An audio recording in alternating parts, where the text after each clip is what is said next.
across the golden plains of Anatolia, an empire quietly stirred, born from the dreams of horsemen and warriors.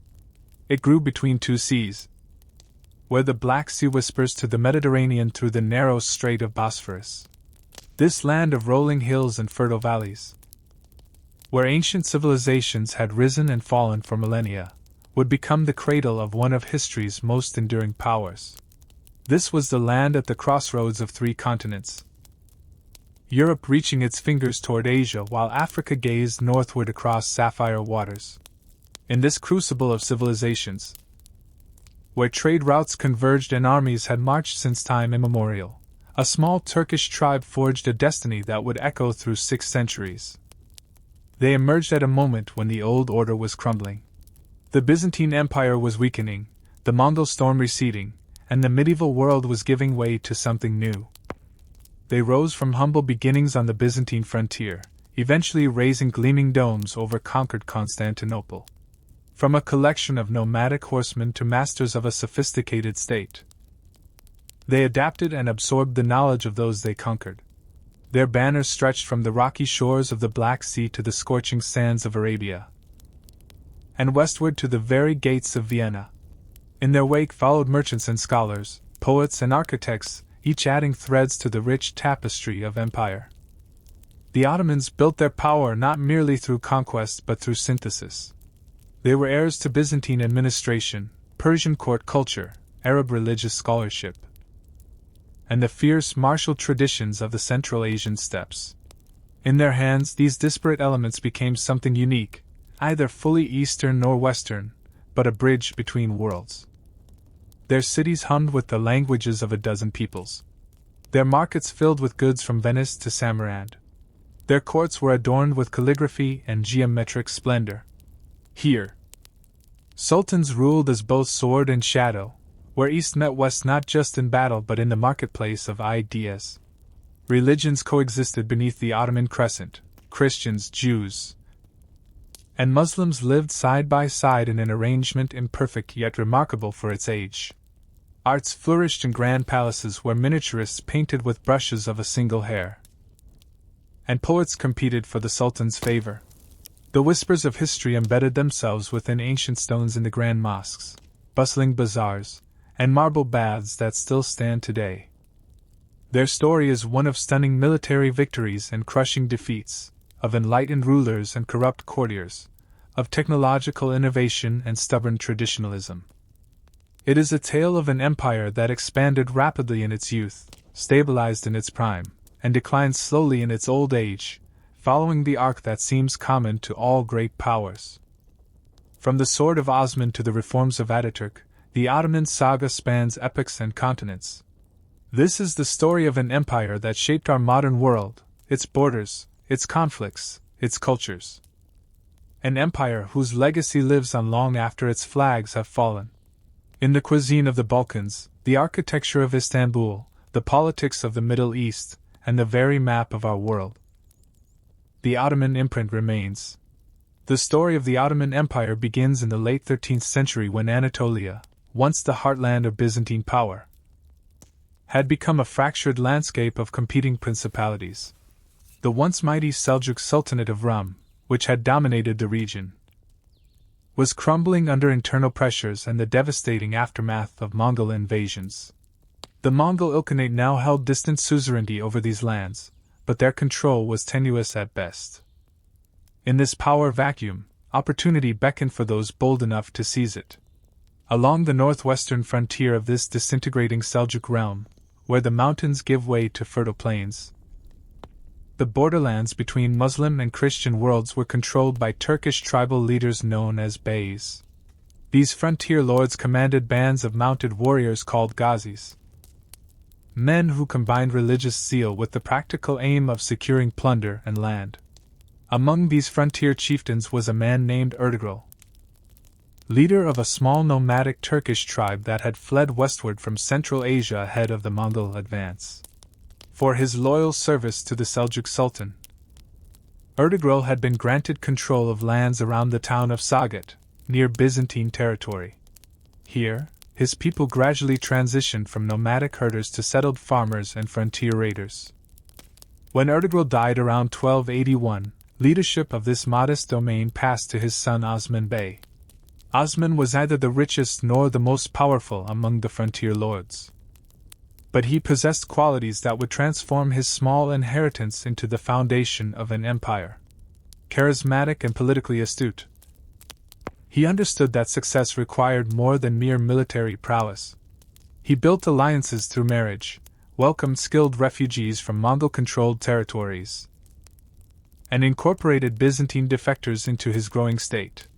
Unlike some of his contemporaries who conducted indiscriminate raids, Osman instituted a policy of relative tolerance toward Christian villagers who submitted to his rule. The early Ottoman state began to take shape through this pragmatic approach. Christians who submitted peacefully were protected and taxed, while those who resisted faced the full force of Osman's growing army. Local Greek, Armenian, and Turkish peasants often preferred Ottoman rule to that of the Byzantine landlords or other Turkish beys, finding Osman's taxation policies less burdensome. This pattern, military expansion combined with administrative incorporation of conquered peoples, would become a hallmark of Ottoman statecraft. Ottoman tradition recounts a dream that came to Osman early in his rise to power, a vision that has become central to the foundation myth of the empire. In this dream, he saw a great tree growing from his loins, its branches and leaves extending to cover much of the known world. Beneath its shade stood mountains, the Caucasus, the Atlas, the Taurus, and the Balkans. From the roots of this tree flowed 4 rivers, the Tigris, the Euphrates, the Nile, and the Danube. Ships sailed on these waters. Cities rose on their banks, and the crescent moon shone over all. When Osman related this dream to Sheikh Bali, a revered Sufi mystic whose daughter he wished to marry, the holy man interpreted it as a divine promise of imperial destiny. Whether historical or apocryphal, this dream narrative served an important purpose. It provided divine sanction for Ottoman rule and positioned Osman's descendants as rightful heirs to a God-ordained mission. The dream would be invoked repeatedly throughout Ottoman history to legitimize the dynasty's claim to leadership of the Islamic world. Osman's early conquests were modest but strategic. He seized control of Byzantine castles and towns around Sagat, gradually expanding his territory and attracting more warriors to his banner. By 1299, Osman felt confident enough to declare his independence from the failing Seljuk Sultanate, a date traditionally marking the birth of the Ottoman state. His followers began to call themselves Osmanli, or Ottomans, those belonging to Osman. The nascent Ottoman realm was organized around military needs. Early Ottoman society maintained many aspects of its nomadic Turkic heritage while adopting Byzantine and Seljuk administrative practices. The Ghazi warriors who formed the backbone of Osman's armies received land grants in newly conquered territories, creating a class of mounted soldiers who could be called upon in times of war. Markets grew around frontier fortresses, and a rudimentary bureaucracy began to take shape. Religious institutions played a crucial role in consolidating Ottoman rule. Osman cultivated relationships with Sufi brotherhoods whose mystical approach to Islam had wide appeal among both Turks and converts. Dervish lodges established in newly conquered areas served as centers for both spiritual and cultural assimilation, helping to integrate local populations into the Ottoman world. Islamic law provided the framework for governance, though it was applied with pragmatic flexibility in these early years. As Byzantine power continued to wane, Osman's forces pressed deeper into imperial territory. In 1301, his army defeated a Byzantine force at Beyfus, establishing Ottoman control over most of Bithynia. This victory demonstrated that the Ottomans had evolved from mere raiders into a formidable military power capable of defeating imperial armies in pitched battle. Osman's son Orhan, who had proven himself an able commander, led many of these later campaigns. Together, father and son methodically reduced the Byzantine strongholds in northwestern Anatolia, culminating in the prolonged siege of Bursa, a wealthy Byzantine city that commanded key trade routes. Though Osman directed the initial stages of this siege, he would not live to see its conclusion. In 1323 or 1324, As the siege of Bursa continued, Osman fell ill. Sensing that his end was near, he summoned Orhan and offered his final counsel. According to Ottoman chronicles, he advised his son to treat his subjects with justice, to expand the faith with the sword, and to favor men of learning. Then, with the simple dignity that characterized his life, the founder of what would become one of history's great dynasties died in his wooden residence at Sagat. Orhan completed the conquest of Bursa in 1326, making it the first capital of the Ottoman state. Legend holds that Orhan brought news of the city's fall to his father's tomb, fulfilling Osman's final wish. The modest beylikate that Osman had carved out through courage, cunning, and charisma had been transformed into a principality of growing significance. In the green hills of Bursa, surrounded by sacred tombs and rising mosques, the Ottoman state had found its first true home. From Osman's dream-inspired beginnings, his descendants would build a power that would endure for 6 centuries. The sword of Osman, girded upon each new sultan in the dynasty's inauguration ceremony, would become the symbol of legitimate rule passed down through generations of conquerors, builders, poets, and reformers. Though none could have foreseen it at the time, the foundation had been laid for an empire that would one day stretch across 3 continents and reshape the course of world history.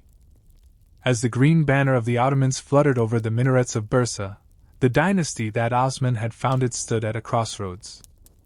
The conquest of this prosperous Byzantine city marked both an ending and a beginning, the culmination of Osman's vision and the dawn of a new phase in Ottoman history.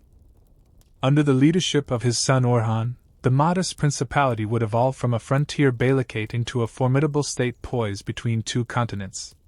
Orhan Ghazi's 36-year reign, from 1326 to 1362, saw him inherit more than his father's territories. He inherited Osman's political acumen and talent for institution building. Establishing his court in Bursa, Orhan set about transforming the Ottoman realm from a loose confederation of Turkish warriors into an organized state. The conquest had brought wealth and prestige, but it also presented new challenges. The Ottomans now ruled over substantial non-Turkish, non-Muslim populations, requiring more sophisticated governance than frontier raiding had demanded. Orhan's first innovation was to commission the minting of the first Ottoman coins, a powerful symbol of sovereign authority. He established a rudimentary chancellery, adapting Persian and Byzantine administrative practices in newly conquered Bursa. He converted churches to mosques but also built new religious complexes, including the magnificent Green Mosque that still stands today. These architectural projects announced the arrival of a dynasty with imperial ambitions. The Ottoman military system underwent crucial development during this period. While Ghazi cavalry remained important, Orhan recognized the need for infantry forces capable of conducting sieges and holding territory. Around 1330, he created the Yaya Corps, paid Turkish infantry soldiers who served as the first regular Ottoman military unit. More significantly, he laid the groundwork for what would become the Janissary Corps, an elite force of slave soldiers recruited from the empire's Christian subjects. This practice, formalized later as the Divserm system, involved the periodic collection of Christian boys from rural areas, converted to Islam and subjected to rigorous training. These youths became the Sultan's personal troops, owing loyalty to no one but him. What might seem cruel to modern sensibilities was, in context, often viewed as an opportunity. Many families willingly gave their sons to the system, knowing it offered a path to power and influence otherwise unattainable to Christian peasants. The Janissaries would evolve into one of history's most formidable fighting forces and the backbone of Ottoman military might for centuries. While consolidating his Anatolian holdings, Orhan kept a watchful eye on developments across the narrow seas. The Byzantine Empire, though weakened, still held Constantinople and territories in the Balkans. But Byzantine politics had become a snake pit of dynastic rivalries and civil wars. In 1346, Emperor John VI Kantakouzenos, locked in struggle with the regency of John V Palaiologos, made a fateful decision. He sought Ottoman military assistance, offering Orhan the hand of his daughter Theodora in marriage. This Byzantine invitation provided the opportunity the Ottomans had been waiting for. In 1354, an earthquake damaged the walls of several Byzantine fortresses along the Dardanelles. Orhan's son, Süleyman Pasha, seized the moment, capturing the fortress of Tsimp and then the important city of Gallipoli. Ottoman forces had established their first permanent foothold in Europe, a bridgehead from which they would launch the conquest of the Balkans. Süleyman did not live to build on this achievement, dying in a hunting accident shortly afterward. But the process he had begun continued under his brother Murad, who succeeded Orhan in 1362. During his 27-year tenure, from 1362 to 1389, Murad I transformed the Ottoman state from a regional power into an empire spanning 2 continents. Murad pursued a systematic strategy of expansion in both Europe and Anatolia. In Europe, Ottoman forces advanced steadily through Thrace, capturing the important city of Adrianople, which the Turks called Edirne, in 1369. Impressed by its strategic location, Murad made Edirne his new capital, symbolically shifting the Ottoman center of gravity toward Europe. From this new base, Ottoman armies pushed into Bulgaria, Serbia, and Macedonia. The Ottoman advance alarmed the Christian states of the Balkans, who formed a coalition under the leadership of the Serbian Prince Lazar.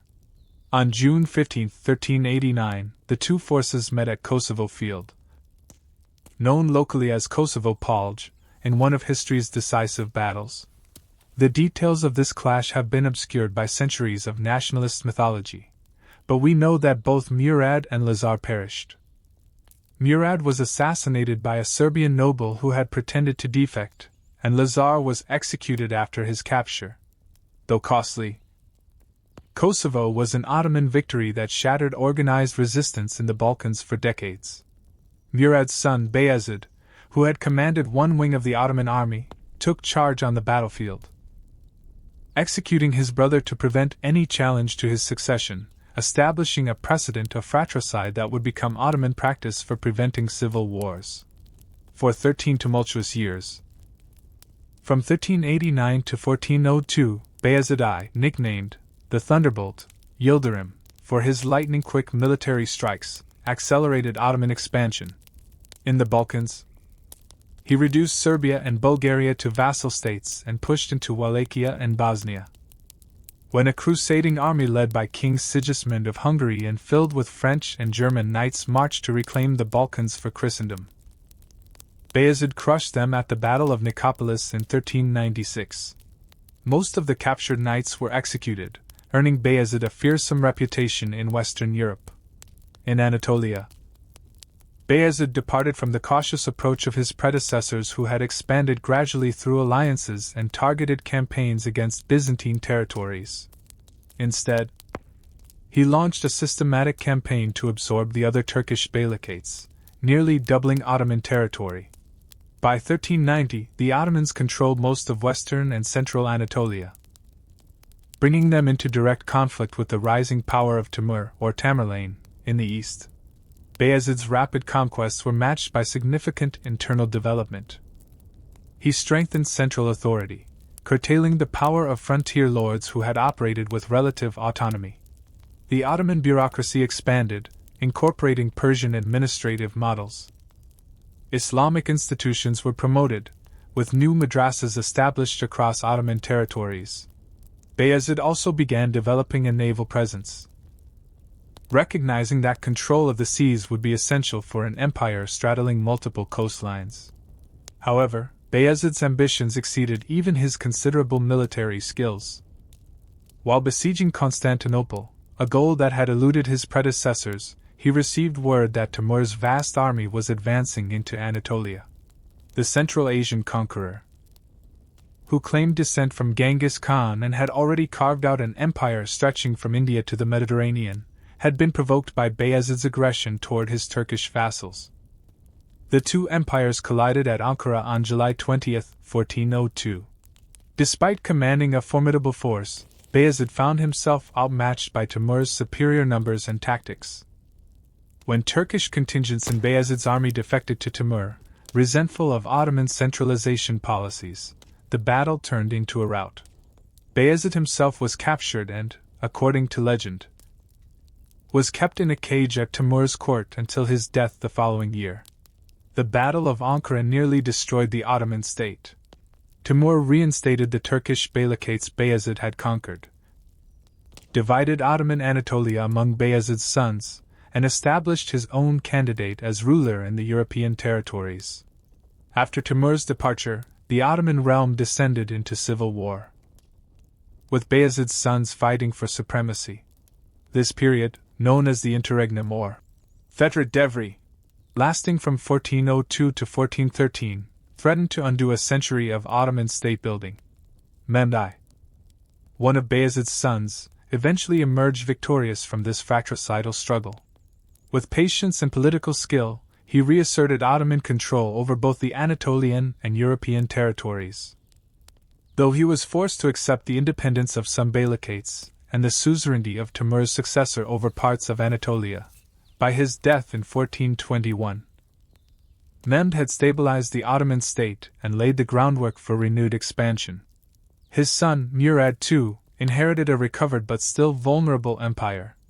Throughout his 3 decades at the helm, from 1421 to 1451, Murad fought to secure Ottoman borders, reassert authority over vassal states, and rebuild Ottoman institutions. In Europe, he faced determined resistance from János Hunyadi of Hungary and Skanderbeg of Albania, while in Anatolia, he gradually reabsorbed the independent beylicates. Though less celebrated than his predecessors or successors, Murad's patient consolidation was crucial for Ottoman recovery. The Byzantine Empire, meanwhile, had been reduced to little more than Constantinople and its immediate surroundings, surviving primarily because the Ottomans had been distracted by other challenges. In 1444, a Hungarian-led crusade threatened Ottoman control of the Balkans, but Murad decisively defeated this force at Varna, ending serious European attempts to roll back Ottoman conquests. In 1451, Murad died and was succeeded by his 19-year-old son, Mehmed II. The young sultan had already demonstrated both intelligence and ruthlessness during 2 brief periods when his father had temporarily abdicated.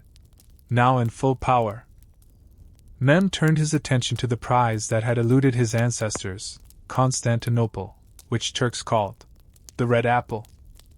A city that stood as both the symbolic heart of Eastern Christianity and the most strategically valuable city in the region. What Bayezid had attempted in haste, Mehmed would achieve through careful preparation. The stage was set for the conquest that would transform the Ottoman state into the Ottoman Empire and change the course of world history. The fall of Constantinople would mark both the definitive end of the Byzantine Empire and the beginning of a new Ottoman Golden Age. The century and a quarter from Osman's death to Mehmed II's accession had witnessed the transformation of a small Turkish principality into a major international power. Through military skill, administrative innovation, and remarkable resilience in the face of catastrophic defeat, the Ottoman dynasty had established a state that balanced Islamic, Turkish, Byzantine, and Persian elements. As Mehmed II prepared for his date with destiny, the groundwork had been laid for an empire that would endure for centuries and shape the development of 3 continents. The city stood as it had for over a millennium, its massive walls rising defiantly above the waters where Europe and Asia almost touch. Constantinople, ancient Byzantium, had withstood countless sieges throughout its long history. Founded by Constantine the Great in 330 CE as the eastern capital of the Roman Empire, it had endured when Rome itself had fallen. Through wars, plagues, crusades, and civil strife, the Queen of Cities had survived, guarding the treasures of classical civilization within its libraries and churches. But now, in the spring of 1453, Constantinople faced its greatest challenge. The last emperor of Byzantium, Constantine XI Palaiologos, commanded a force of barely 7,000 defenders to hold walls that stretched for miles. His empire, once spanning 3 continents, had shrunk to little more than the city itself and a few scattered outposts. Outside those walls waited an army more numerous, more determined, and better equipped than any that had come before. Mehmed II had ascended to the Ottoman throne for the second time in 1451, following the death of his father, Murad II. Though only 19 years old, the young sultan had already tasted power during his father's brief retirement years earlier. Those who mistook his youth for weakness soon discovered their error. Mehmed possessed a fierce intelligence, an iron will, and ambitions that stretched far beyond the conquests of his ancestors. Upon taking the throne, Mehmed made his intentions clear. "What my ancestors tried to achieve with many campaigns," he declared, "I will accomplish with a single blow." Constantinople was his obsession, the prize that would transform the Ottoman state into a true empire. He studied the city's defenses, pored over accounts of previous failed sieges, and began methodical preparations for conquest. In 1452, Mehmed ordered the construction of a massive fortress called Ramela Hisari on the European side of the Bosphorus, directly across from the older Anatolian fortress of Anatolia. Together, these strongholds created what Mehmed called the throat cutter, a gauntlet that could control all shipping through the strait. When a Venetian vessel defied the blockade, its crew was executed and its captain impaled, sending a clear message to those who might consider breaking the Ottoman stranglehold. Inside Constantinople, Emperor Constantine watched these developments with growing alarm. He sent desperate appeals for help to Western Europe, even agreeing to the union of the Orthodox and Catholic churches. A deeply unpopular move among his subjects who remembered the Fourth Crusade's sack of their city in 1204. But the response was meager. Petty rivalries, religious differences, and the growing Ottoman power all discouraged intervention. In the end, only a few hundred professional soldiers arrived from Genoa and Venice, along with a brilliant Genoese engineer named Giovanni Giustiniani Longo, who took charge of strengthening the city's defenses. The Ottoman preparations were impressive in their scale and innovation. Mehmed assembled an army of approximately 80,000 men, including elite Janissary infantry, Anatolian Turkish cavalry, and auxiliaries from his European vassals. To overcome Constantinople's legendary walls, he commissioned a Hungarian cannon founder named Urban to create siege artillery of unprecedented power. When the Byzantines had been unable to meet Urban's salary demands, the engineer had offered his services to Mehmed instead, a fateful decision. The result was a monster cannon that could fire stone balls weighing up to 1,500 pounds.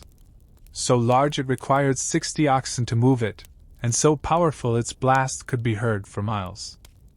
This basilisk cannon was accompanied by dozens of smaller but still formidable guns. Never before had such artillery been deployed against medieval fortifications designed for an earlier age of warfare. The Ottoman navy, meanwhile, sealed off the city from maritime relief. Although the Byzantines had stretched a great chain across the Golden Horn to prevent enemy ships from entering this natural harbor, Mehmed's fleet of over 120 vessels ensured that supplies could not reach the defenders by sea. On April 6, 1453, the Ottoman army took position before Constantinople's walls, and Mehmed sent his first and only offer to Constantine: surrender in exchange for the emperor's life and his people's safety. Constantine's reply was dignified, but firm. He would not yield the city. The siege began the following day. For weeks, Ottoman cannons hammered the walls, particularly the vulnerable land walls of the Theodosian section.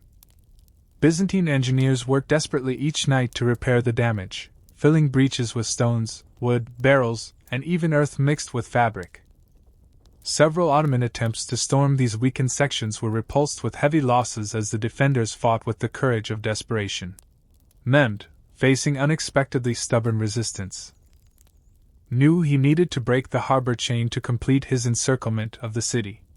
In one of history's most audacious military maneuvers, he ordered his engineers to build a wooden track coated with animal fat. In a single night, dozens of Ottoman ships were hauled overland from the Bosphorus, across the peninsula of Galata, and lowered into the Golden Horn behind the protective chain. When dawn broke on April 22, The Byzantine defenders were horrified to see Ottoman ships in waters they had thought secure. Despite this setback, the defense continued.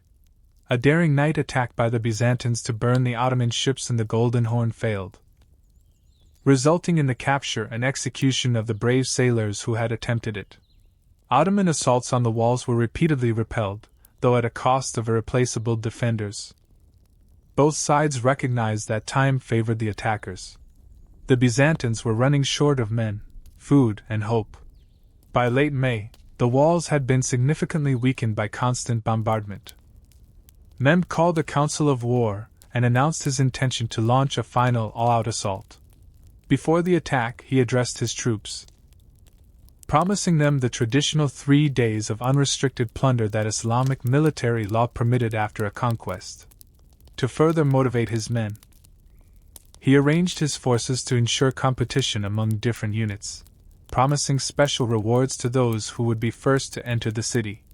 Inside Constantinople, Constantine XI gathered his commanders for a final council, knowing what the next day would bring. The last Byzantine emperor spoke movingly of the city's legacy and the duty they all shared to defend Christian civilization. Then he toured the walls, encouraging his exhausted men before returning to the great church of Hagia Sophia for a final prayer service. Orthodox and Catholic clergy, setting aside their differences in this desperate hour, prayed together for deliverance. The final assault began in the early morning hours of May 29, 1453. Wave after wave of Ottoman troops hurled themselves against the walls. The first attack by irregular troops was repulsed, as was a second assault by Anatolian soldiers. Then came the Janissaries, disciplined, fanatical, and determined, near the gate of St. Romanus. Where the walls had been most heavily damaged, they focused their attack. In the midst of this desperate fighting, Giovanni Giustiniani was severely wounded. As the Genoese commander was carried from the walls, confusion spread among the defenders. A small postern gate was left open for his evacuation, and some Ottoman troops discovered this undefended entrance. Almost simultaneously, a group of Janissaries managed to scale the walls near the Blacherny Palace. As Ottoman flags appeared on the battlements, resistance collapsed in many sections. Emperor Constantine, seeing that the city was lost, reportedly cast off his imperial insignia and led a final charge against the invaders, preferring to die a soldier rather than be captured. His body was never officially identified, though Mehmed later provided a respectful burial for a corpse believed to be his. By midday, the Ottoman conquest was complete. Mehmed entered the fallen city on horseback, proceeding directly to Hagia Sophia. He stopped a soldier who was breaking up the marble floor, declaring, "Be satisfied with the booty and captives. The buildings of the city belong to me." The Sultan then ordered the great church converted into a mosque, symbolizing the Ottoman victory over Eastern Christianity. True to the customs of war, 3 days of looting followed. Priceless treasures were destroyed or carried off. Thousands of citizens were enslaved, and buildings were damaged. Yet Mehmed's ultimate vision was not destruction but transformation. Once the sanctioned period of plunder ended, he set about rebuilding Constantinople as the new Ottoman capital. The Sultan took measures to repopulate his prize, inviting former residents to return and bringing in Muslims, Christians, and Jews from throughout his domains. He appointed a new Orthodox patriarch, Gennadius Scholarius, guaranteeing the Church's survival under Ottoman rule. Tax incentives encouraged commerce, and ambitious construction projects began to transform the skyline with Ottoman architectural elements. The city gradually became known by its Turkish name, Istanbul, though both names would be used for centuries. The conquest of Constantinople sent shock waves through Europe. Pope Nicholas V called for a crusade, but the response was tepid. Western powers were increasingly focused on their own rivalries and the emerging opportunities of Atlantic exploration. For the Islamic world, Mehmed's victory was a cause for celebration, a fulfillment of the Prophet Muhammad's hadith that Muslims would one day conquer Constantinople. For the Ottomans, the fall of Constantinople marked a watershed. no longer a frontier principality or even a regional power. The Ottoman state had transformed into an empire with a cosmopolitan capital straddling Europe and Asia. Mehmed himself adopted the title, Caesar, among his many honorifics, positioning himself as the legitimate successor to the Roman emperors. The young sultan, who had gambled everything on this conquest, would go on to earn his title, the conqueror, many times over, adding territories in the Balkans, Anatolia, and the Black Sea region to his domains. But it was for Constantinople that history would most remember him, for ending the 1,000-year Byzantine Empire and beginning a new chapter in the story of the region. As the call to prayer sounded for the first time from the minarets of Hagia Sophia, the medieval world gave way to a new order. The Eastern Roman Empire was no more. In its place stood an Ottoman Empire poised for its golden age, ready to shape the destinies of 3 continents for centuries to come.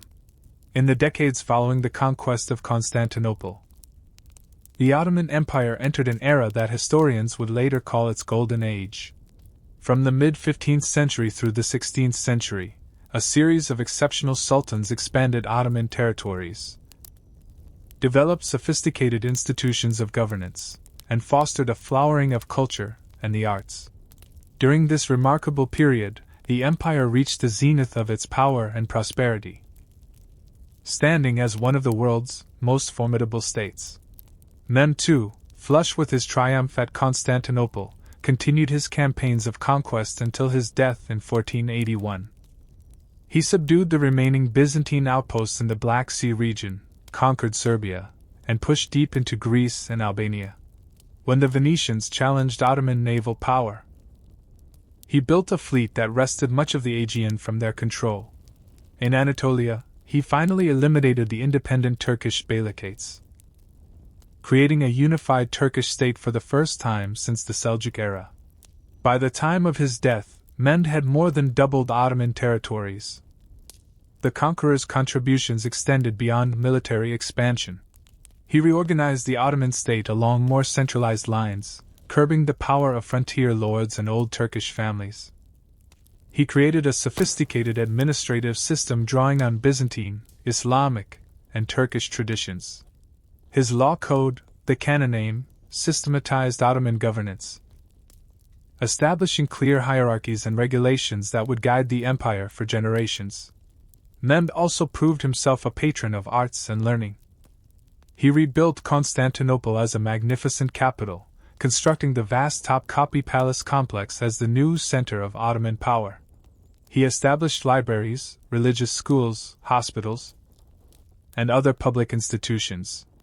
The Sultan himself was a poet of some talent and spoke several languages. He invited Italian artists like Gentile Bellini to his court and supported Muslim, Jewish, and Christian scholars alike. After Mehmed's death, his son, Bayezid II, ascended to the throne following a brief succession struggle with his brother Sem. Where his father had been a warrior sultan constantly on campaign, Bayezid was more contemplative, focusing on consolidation rather than expansion. Throughout his 3-decade tenure, from 1481 to 1512, Bayezid oversaw a period of relative peace and internal development. Bayezid strengthened Ottoman naval power, building a fleet that could challenge European maritime states across the Mediterranean. He extended welcome to thousands of Jews expelled from Spain after 1492, enriching Ottoman society with their skills in medicine, commerce, and craftsmanship. The Sultan himself was a mystic with Sufi leanings, patronizing religious foundations and scholarly works. As Bayezid aged, his sons began competing for the succession. His energetic son, Selim, governor of Trabzon, grew impatient with his father's cautious policies, particularly regarding the rising threat of Safavid Persia to the east. In 1512, supported by the Janissaries, Selim forced his father to abdicate in his favor and quickly eliminated his brothers and nephews to secure the throne. Selim, known as Yavuz or the Grim, transformed the empire through a series of whirlwind conquests during his brief but momentous 8-year reign from 1512 to 1520. His first target was Shah Ismail of Persia, founder of the Safavid dynasty. The Safavids promoted Shiite Islam and had gained significant support among Turkish tribes in eastern Anatolia, threatening Ottoman authority in the region. At the Battle of Calderon in 1514, Selim's artillery and Janissary firearms proved decisive against Safavid cavalry, securing eastern Anatolia for the Ottomans and establishing the rough border between Turkey and Iran that persists to this day. Selim then turned south, defeating the Mamluk Sultanate that had ruled Egypt, Syria, and the Hijaz for centuries. In 2 campaigns of breathtaking speed, Ottoman forces conquered Syria in 1516 and Egypt in 1517. With these victories came control of Islam's holiest cities, Mecca and Medina. The last Abbasid caliph, maintained as a figurehead by the Mamluks, transferred the symbols of the caliphate to Selim, adding religious authority to Ottoman power. While this transfer was of questionable legitimacy in Islamic law, it became an important element of Ottoman claims to leadership of the Sunni Muslim world. These conquests dramatically expanded Ottoman resources and strategic position. Egypt's agricultural wealth provided enormous tax revenues. Control of the Red Sea opened trade routes to the Indian Ocean. The empire now encompassed most of the central Islamic lands, with a vastly increased Arab population alongside its Turkish and Balkan subjects. When Selim died suddenly in 1520, he left his son Süleyman a greatly expanded empire with secure borders and abundant resources. Süleyman would make the most of this inheritance during a remarkably long tenure spanning nearly half a century. Under his leadership from 1520 to 1566, the Ottoman Empire would reach its apogee of power, territorial extent, and cultural achievement. The new sultan was 25 years old, educated in the palace school, and had already gained administrative experience as a provincial governor. He quickly proved his military prowess by capturing Belgrade in 1521, removing a fortress that had resisted Ottoman attacks for generations. The following year, his forces took the island of Rhodes from the Knights Hospitaller after a massive 6-month siege, eliminating another long-standing Christian outpost in Ottoman waters. Süleyman then turned his attention to Hungary, the main Christian power in southeastern Europe. At the Battle of Mohacs in 1526, the Ottoman army annihilated Hungarian forces, killing King Louis II and most of Hungary's nobility. This catastrophic defeat left Hungary divided between Ottoman direct rule in the central regions, Habsburg claims in the west, and a semi-independent Transylvania in the east. The Ottoman Empire now extended deep into Central Europe. In 1529, Süleyman led an enormous expedition against Vienna, the Habsburg capital. Though ultimately unsuccessful due to early winter weather and extended supply lines, the siege of Vienna represented the high water mark of Ottoman advance into Europe. For the next century and a half, the Ottomans and Habsburgs would contest supremacy in southeastern Europe, with neither able to gain a decisive advantage. While the European frontier garners most historical attention, Süleyman also campaigned extensively in the east. He led 3 major expeditions against Safavid Persia, capturing Baghdad and securing Ottoman control over Mesopotamia. Naval campaigns in the Indian Ocean challenged Portuguese dominance there, while in the Mediterranean, the Ottoman fleet under the command of Hayreddin Barbarossa, whom Europeans called Barbarossa or Redbeard, established Ottoman naval supremacy. Barbarossa's career exemplifies the Ottoman maritime ascendancy during this period. Rising from humble origins as a corsair, he became Grand Admiral of the Ottoman Navy, defeating Christian fleets and securing North African territories for Ottoman suzerainty. From bases in Algiers, Tunis, and Tripoli, Ottoman naval forces dominated the central and eastern Mediterranean, threatening shipping lanes and raiding coastal settlements. Ottoman diplomacy also reached new levels of sophistication during Süleyman's reign, breaking with Islamic tradition that had viewed Christian powers primarily as enemies. The Sultan established a strategic alliance with France against their common Habsburg rivals. Ottoman fleets wintered in French ports, and the two powers coordinated military actions. Commercial agreements called capitulations granted French merchants favorable trading status in Ottoman ports. Similar arrangements would later be extended to other European powers. Though these agreements, initially symbols of Ottoman strength and magnanimity, would eventually become tools of European economic penetration. The Sultan's military achievements earned him the title Kanuni, meaning the lawgiver, among his Turkish subjects, and the Magnificent in European chronicles. Yet his reign was equally significant for its domestic developments. Süleyman commissioned his chief jurist to codify and reform Ottoman law, balancing secular regulations with Islamic Sharia. This comprehensive legal system provided a framework for governing the empire's diverse populations and would endure with modifications into the 19th century. Under Süleyman, the Ottoman administrative system reached its mature form. At its heart was the palace complex, where the Sultan ruled with the assistance of the Imperial Council, or Divan. This governing body included the Grand Vizier, who acted as chief minister, other viziers responsible for different aspects of governance, military commanders, and chief financial and judicial officials. A sophisticated bureaucracy staffed by men trained in the palace schools implemented policies throughout the empire. The system maintained careful balances of power. Most high officials came through the divserm system, owing their position directly to the Sultan rather than to aristocratic birth. This slave elite prevented the emergence of a hereditary nobility that might challenge imperial authority. Meanwhile, religious scholars, or ulama, led by the Sheikh al-Islam, maintained significant autonomy in religious, educational, and judicial matters, providing a counterweight to purely executive power. Provincial administration followed a similar pattern of checks and balances. Governors appointed by the capital administered major provinces but were balanced by locally appointed judges and military commanders who reported directly to Istanbul. The Timar system, granting cavalrymen land rights in exchange for military service, distributed imperial authority into the countryside while providing a military force distinct from the janissaries. Economically, the empire thrived on its control of major trade routes connecting Europe, Asia, and Africa.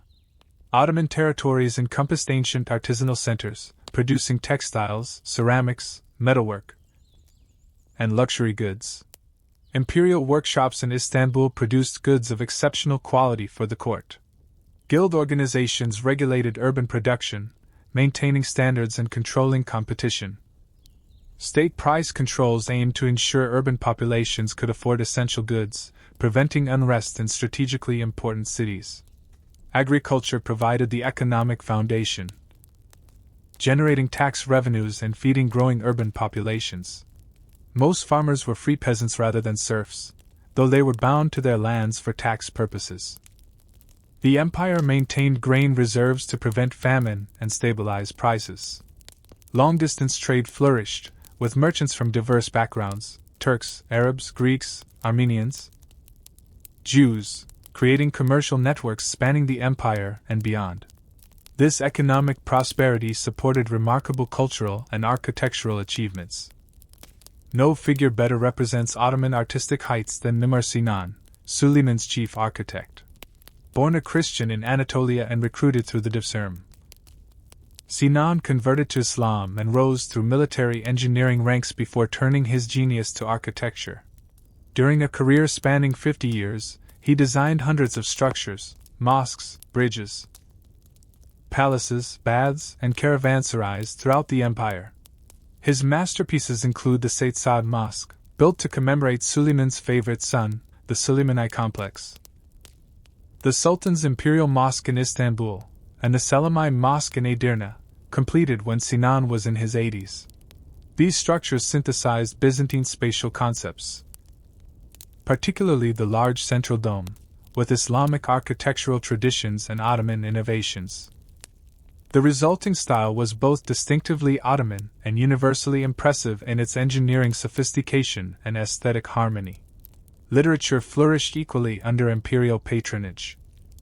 Ottoman Turkish poetry reached its classical form, heavily influenced by Persian models but developing its own distinctive voice.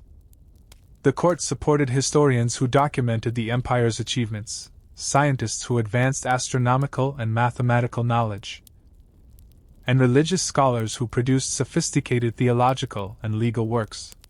Into this world of power and splendor came a figure who would profoundly influence Suleiman's later reign, Roxolana, or Hurrem Sultan. Captured in what is now Ukraine and enslaved in the imperial harem, this remarkable woman captivated the Sultan, became his legal wife, and wielded extraordinary influence. Breaking with tradition, Suleiman brought her to live with him in the main palace rather than the separate harem quarters. She bore him several children and maintained her position as his chief confidant until her death in 1558. Roxolana's rise transformed harem politics. Previously, sultans had maintained distance from their concubines once they had borne sons, preventing maternal influence over princely rivals.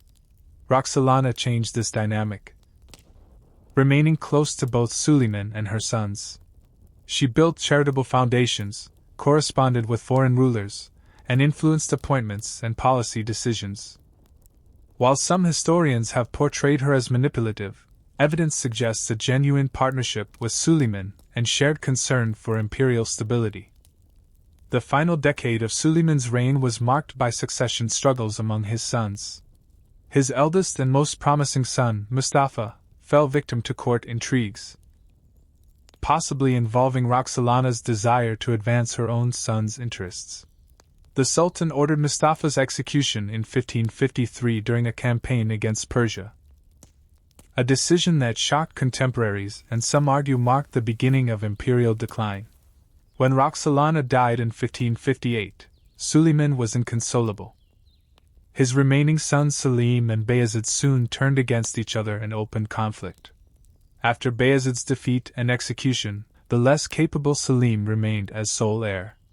By 1566, Suleiman was in his 70s, but still led his army on campaign, this time against Habsburg forces in Hungary. During the successful siege of Sijidvar, the aged Sultan died in his tent. Grand Vizier Sokala Mem Pasha concealed the death until Selim could secure the throne, continuing the campaign as though the Sultan still lived and supervising an orderly transition of power. As Suleiman's body returned to Istanbul for burial in the magnificent tomb he had designed for him, the Ottoman Empire stood at its zenith.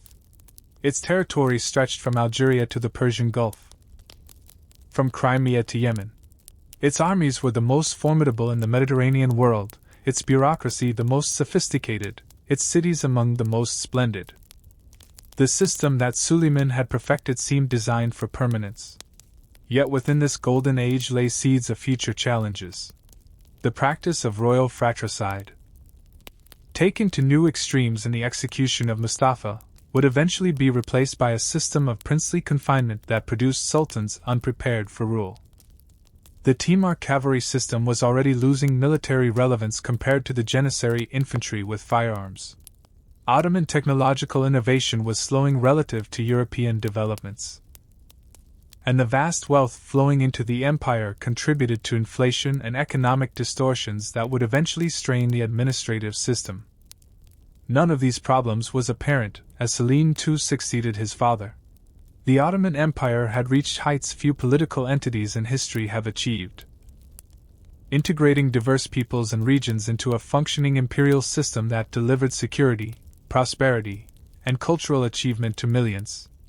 The legacy of this golden age in architecture, art, literature, law, and governance would endure long after Ottoman power had waned, shaping the modern Middle East, North Africa, and Balkans in ways still visible today. The Ottoman Empire at its height governed a vast territory encompassing dozens of ethnic groups, religious communities, and traditional cultures. From the deserts of North Africa to the steppes of Crimea, from the mountains of the Balkans to the valleys of Mesopotamia, Ottoman rule bound together lands with profoundly different histories and populations. How did a single imperial system successfully manage such diversity for centuries? The answer lies in the distinctive governance structures, social arrangements, and cultural patterns that defined Ottoman civilization. At the heart of Ottoman governance was a principle of pragmatic flexibility. rather than imposing uniform administration across their domains. The Ottomans adapted their rule to local conditions while maintaining core imperial institutions. This approach allowed them to incorporate new territories with minimal disruption while gradually extending central authority into the provinces. The Sultan stood at the apex of this system, embodying the state in his person and enjoying theoretically absolute power. Legitimacy flowed from multiple sources. The Sultan was guardian of Islam's holy places, heir to the Byzantine emperors, protector of trade routes, and head of the Ottoman dynasty, whose unbroken male line stretched back to Osman. In practice, the Sultan's authority was constrained by Islamic law, established customs, and the practical limits of pre-modern communication and transportation. Beneath the Sultan, the imperial government operated through specialized departments supervised by the Imperial Council, or Divan. The Grand Vizier, as chief minister, coordinated governance and could represent the Sultan in most matters. Other viziers, the treasurers, the chancellors, and the military commanders comprised the highest ranks of administration. These officials met regularly to address matters of state, with the Sultan sometimes observing behind a screened window.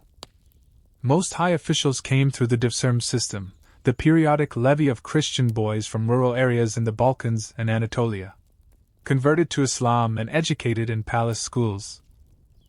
These recruits formed an elite cadre, owing their position directly to the Sultan rather than to aristocratic birth or tribal connections. This slave elite system prevented the emergence of hereditary nobility that might challenge imperial authority, a problem that had plagued many other Islamic states. The military was similarly structured to balance power. The Janissary Corps, elite infantry recruited through dissolution, served as the empire's core professional army. Their skill with firearms made them formidable on the battlefield, while their presence in major cities protected imperial interests. Provincial cavalry supported by land grants under the Timur system provided a counterweight to Janissary power while extending imperial authority into rural areas. Artillery units, naval forces, and auxiliary troops completed the military establishment, which at its height was the most effective fighting force in the Mediterranean world. Religious institutions constituted another pillar of imperial governance. The ulama, scholars trained in Islamic law and theology, formed a distinct hierarchy headed by the Sheikh al-Islam, who could issue authoritative legal opinions even on the Sultan's actions. Religious foundations, or vakifs, administered mosques, schools, hospitals, soup kitchens, and other public services. These institutions enjoyed considerable autonomy, providing essential social services while binding diverse regions to the imperial center through networks of religious scholarship and charity.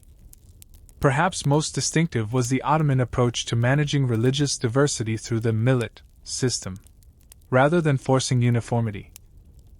The empire recognized major religious communities as self-governing entities for many purposes.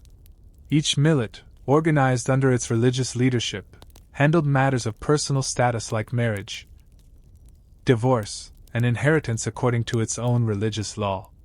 The Greek Orthodox millet, headed by the Patriarch of Constantinople, was the largest non-Muslim community. Armenian Christians, various Eastern Christian denominations, and Jews each formed their own millets with similar autonomy. This arrangement reflected Islamic jurisprudence regarding people of the book. But the Ottomans developed it into a sophisticated administrative system. Non-Muslims paid a special tax called jizya, in exchange for protection and exemption from military service, while clearly establishing Islamic supremacy. The millet system allowed significant religious freedom at a time when Europe was torn by sectarian violence. When Spain expelled its Jewish population in 1492, thousands found refuge in Ottoman lands, where Sultan Bayezid II reportedly remarked of the Spanish monarchs, "They say Ferdinand is a wise king, but he makes his lands poor and enrich his mind by sending skilled Jewish refugees to Ottoman territories." The millet system exemplified a broader Ottoman approach to difference.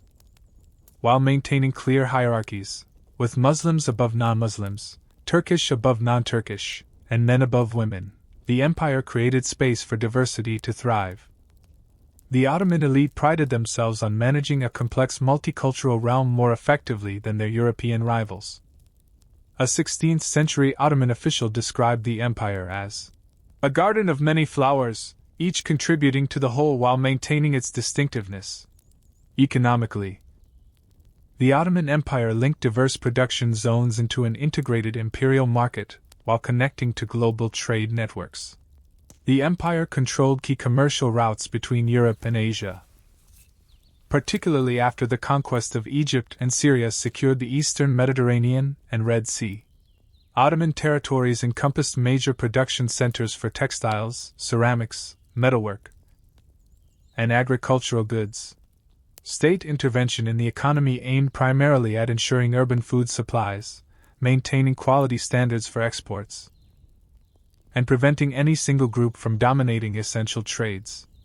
Guild organizations regulated urban production throughout the empire.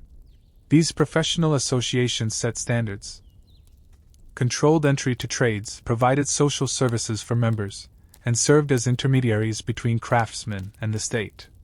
Guild membership crossed religious lines, with Muslims, Christians, and Jews working together in many trades. While allowing considerable autonomy, the guild system also enabled state supervision of urban economies and ensured tax collection. Agriculture remained the foundation of imperial prosperity, with most of the population engaged in farming. Peasant cultivators enjoyed protections under law and custom, and their tax obligations were generally predictable. Large-scale landholding was limited by imperial policy, which preferred small farms for both tax efficiency and military recruitment. State granaries helped stabilize food prices, preventing the worst effects of periodic shortages and maintaining urban calm. Trade networks spanned the empire, with merchants of various backgrounds creating commercial relationships across regional and religious boundaries. Greeks and Armenians dominated much of the internal trade, while Turkish, Arab, and Persian merchants maintained connections with more distant Muslim lands. Jewish communities often specialized in international commerce, maintaining ties with coreligionists in Europe and throughout the Mediterranean. By the 16th century, Ottoman cities had become major consumption centers for luxury goods from every corner of the known world. This economic integration supported a distinctive urban culture. Ottoman cities were organized around central complexes combining mosques, markets, public baths, and educational institutions. Neighborhoods typically developed along religious lines, each clustering around its own places of worship, though commercial districts brought various communities together. Markets specialized in particular goods, from spices to textiles to metalwork, creating efficient commercial ecosystems. The Ottoman capital exemplified this urban culture at its most sophisticated. After the conquest of Constantinople, Mehmed II had rebuilt the depopulated Byzantine city as a magnificent Islamic capital while preserving elements of its Christian heritage. Renamed Istanbul, though both names remained in use for centuries, the city was organized around great mosque complexes built by successive sultans. The skyline of domes and minarets created a visual counterpoint to the ancient churches that remained active for the Christian population. The Topkapi Palace, situated on the ancient Acropolis overlooking the confluence of the Bosphorus, the Golden Horn, and the Sea of Marmara, served as both the Sultan's residence and the administrative heart of the empire. Istanbul became one of the world's largest cities, with a population exceeding 500,000 by the late 16th century. This cosmopolitan metropolis drew people from throughout the empire and beyond. One could hear dozens of languages in its markets, from Italian to Persian, Greek to Arabic, Slavic tongues to Armenian. Each community contributed to the city's cultural life while adapting to its Ottoman context, creating a distinctive urban identity that transcended individual ethnic backgrounds. The material culture of Ottoman cities reflected this cosmopolitan sensibility. Architecture synthesized Byzantine spatial concepts with Islamic decorative traditions and Ottoman structural innovations. Textiles incorporated motifs from Persian, Chinese, Italian, and indigenous traditions. Ceramics from Iznik displayed Chinese-influenced designs executed with techniques developed in response to European porcelain. Ottoman cuisine blended Central Asian, Persian, Arab, and Balkan culinary traditions into something distinctively Ottoman yet internally diverse. This cultural synthesis extended to intellectual life. The Ottoman court patronized scholars, poets, historians, and scientists from diverse backgrounds. Literary culture centered on Turkish, Arabic, and Persian traditions, with many educated Ottomans comfortable in all three languages. While Turkish served as the administrative language, Arabic remained the language of religion and law, and Persian the language of high culture and poetry. Ottoman Turkish poetry reached particular heights of refinement during the empire's golden age. Following Persian models but developing distinctive forms and sensibilities, Ottoman poets created works of remarkable subtlety and technical sophistication. The poetry of figures like Baki and Fuseli explored themes of love, both human and divine, power, beauty, and transience in language that played endlessly with double meanings and allusions. Sultan Süleyman himself, writing under the pen name Mehibi, was a poet of considerable talent. Historical writing flourished under imperial patronage, with court historians documenting Ottoman achievements for posterity. These works combined factual reporting with literary artistry and moral instruction, presenting Ottoman triumphs as evidence of divine favor while drawing lessons from setbacks. Scholars produced encyclopedic works cataloging knowledge in fields ranging from geography to botany, incorporating information from European sources alongside Islamic scholarly traditions. Religious scholarship maintained its vitality throughout this period. Sufi mystical orders, particularly the Mevlevi, known in the West as whirling dervishes, and Bektashi orders, developed distinctive practices and interpretations of Islamic spirituality. Orthodox Sunni scholars produced sophisticated legal opinions addressing new situations confronting the empire. The interaction between mystical and legalistic approaches to Islam created a dynamic religious ecosystem that accommodated both popular piety and intellectual rigor. Science and medicine built upon earlier Islamic Golden Age achievements. Ottoman astronomical observatories made significant contributions, producing star catalogues and planetary tables of remarkable accuracy. Medical knowledge combined traditional Islamic medicine, derived from Greek sources, with empirical observations and techniques from various traditions. Ottoman surgeons developed specialized procedures for eye operations, fracture treatment, and other conditions, with illustrated medical texts displaying their advanced understanding of anatomy. The visual arts developed along distinctive lines, shaped by Islamic prohibitions against figural representation in religious contexts. Calligraphy became the supreme art form, with masters developing styles of extraordinary grace and complexity for transcribing Quranic verses and poetic works. Geometric and floral designs achieved remarkable sophistication in architectural decoration, manuscript illumination, and textile patterns. While figural representation was avoided in religious contexts, Ottoman miniature painting flourished for historical manuscripts, scientific works, and literary texts depicting court ceremonies, military campaigns, city views, and natural phenomena with meticulous detail. Music played a central role in Ottoman cultural life.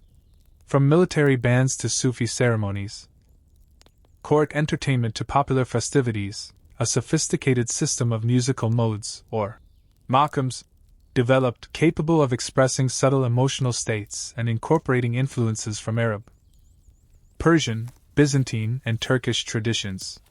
Distinctive instruments like the ney, tambur, and kudum created the characteristic sound of Ottoman classical music, which was transmitted orally from master to student. Daily life for ordinary Ottomans varied enormously depending on location, religion, occupation, and social status. For most, the rhythm of life followed agricultural seasons and religious calendars. Muslim, Christian, and Jewish communities each observed their own holy days and life cycle rituals. Though public spaces often brought different groups together, the public bath, or hammam, served as a social center, as did markets, coffee houses, and gardens. Coffee culture emerged as a distinctive Ottoman social institution during the 16th century. Introduced from Yemen, coffee quickly became the empire's favorite beverage, with specialized coffee houses appearing in major cities. These establishments functioned as information exchanges, literary salons, political forums, and entertainment venues. So significant was their role that authorities occasionally closed coffee houses during periods of unrest, fearing them as centers of dissent. Family life centered on the household, which often included extended family members and, in wealthy homes, servants or slaves. Marriage patterns varied by religion and region, but most households operated under patriarchal authority. Women's experiences ranged widely depending on class and location. Elite women could exercise significant influence through family connections and economic activities, while peasant women worked alongside men in agricultural production. Though gender segregation was the norm in public spaces, women maintained active social networks within gender-appropriate contexts. Popular entertainment included shadow puppet theaters presenting satirical stories, public storytellers recounting epic tales, and sporting events like oil wrestling and archery competitions. Religious festivals brought communities together for processions, feasts, and celebrations. The sultans staged elaborate public ceremonies for circumcisions, weddings, and military victories, distributing food and gifts to cement popular loyalty. Education followed different paths for different social groups. Most children received basic religious instruction in neighborhood schools attached to mosques, churches, or synagogues. Advanced education for Muslims centered on madrasas teaching Islamic law, theology, logic, and literature. The palace school provided specialized training for future administrators and military leaders, while formal education was largely male-dominated. Informal knowledge transmission within households ensured that women acquired practical skills, cultural knowledge, and religious understanding appropriate to their expected roles. The Ottoman legal system balanced religious law with imperial legislation. Sharia courts, administered by qadis, judges, handled most civil and criminal matters for Muslims, while non-Muslims could bring cases to their own religious courts, or to Ottoman courts as they preferred. The Sultan's authority to issue canons, secular administrative law, allowed the empire to address situations not covered by religious jurisprudence. This dual system, religious and secular, provided both flexibility and legitimacy. By the mid-16th century, this complex social, political, and cultural system had reached its mature form. The Ottoman Empire had developed governance structures capable of managing extraordinary diversity while maintaining imperial cohesion. Its cultural achievements reflected both the synthesis of multiple traditions and original contributions across numerous fields, though challenges would emerge in subsequent centuries. The foundations established during this period of Ottoman civilization would prove remarkably durable, shaping life throughout the Eastern Mediterranean world for generations to come. The strengths of this system were many: its flexibility in incorporating diverse peoples, its balancing of central authority with local autonomy, its combination of religious legitimacy with practical governance, and its openness to cultural exchange and innovation within established frameworks. Yet, these strengths contain potential weaknesses as well. The delicate balances between competing power centers could be disrupted by weak leadership. The compromise between religious ideals and pragmatic accommodations created tensions that could be exploited by purists. And the empire's vast scale made it inherently difficult to maintain uniform control as technologies and economic patterns evolved. As the 16th century drew to a close, the Ottoman Empire stood at its zenith, a sophisticated, cosmopolitan civilization spanning 3 continents. Its cultural and institutional achievements would leave an enduring legacy in regions from the Balkans to Arabia, North Africa to the Caucasus. Even as challenges emerged in subsequent centuries, the fundamental patterns of Ottoman governance and culture established during this golden age would continue to shape the lives of millions and influence the development of successor states into the modern era. When Süleyman the Magnificent died in 1566, the Ottoman Empire stood as perhaps the world's most powerful state. Its territories stretched across 3 continents, its armies had few peers, and its culture flourished. Yet even at this moment of imperial triumph, subtle shifts were occurring that would gradually transform the nature of Ottoman power. Over the next 2 centuries, the empire would face mounting challenges, both internal and external, leading to what historians have traditionally called the period of Ottoman decline. The seeds of these challenges appeared even before Süleyman's death.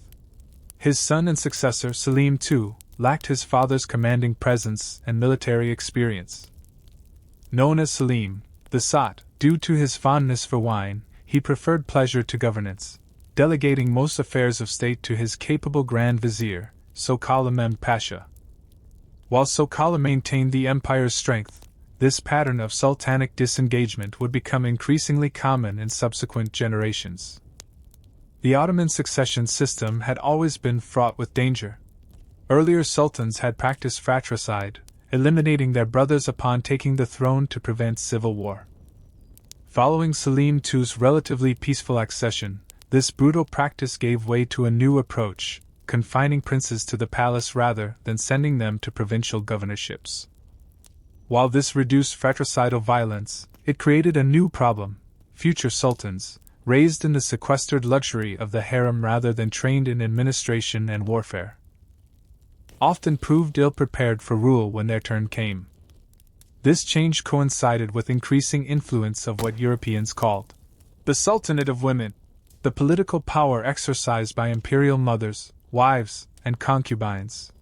The Valide Sultan, or mother of the reigning sultan, often wielded enormous influence, particularly when her son was young or disinterested in governance.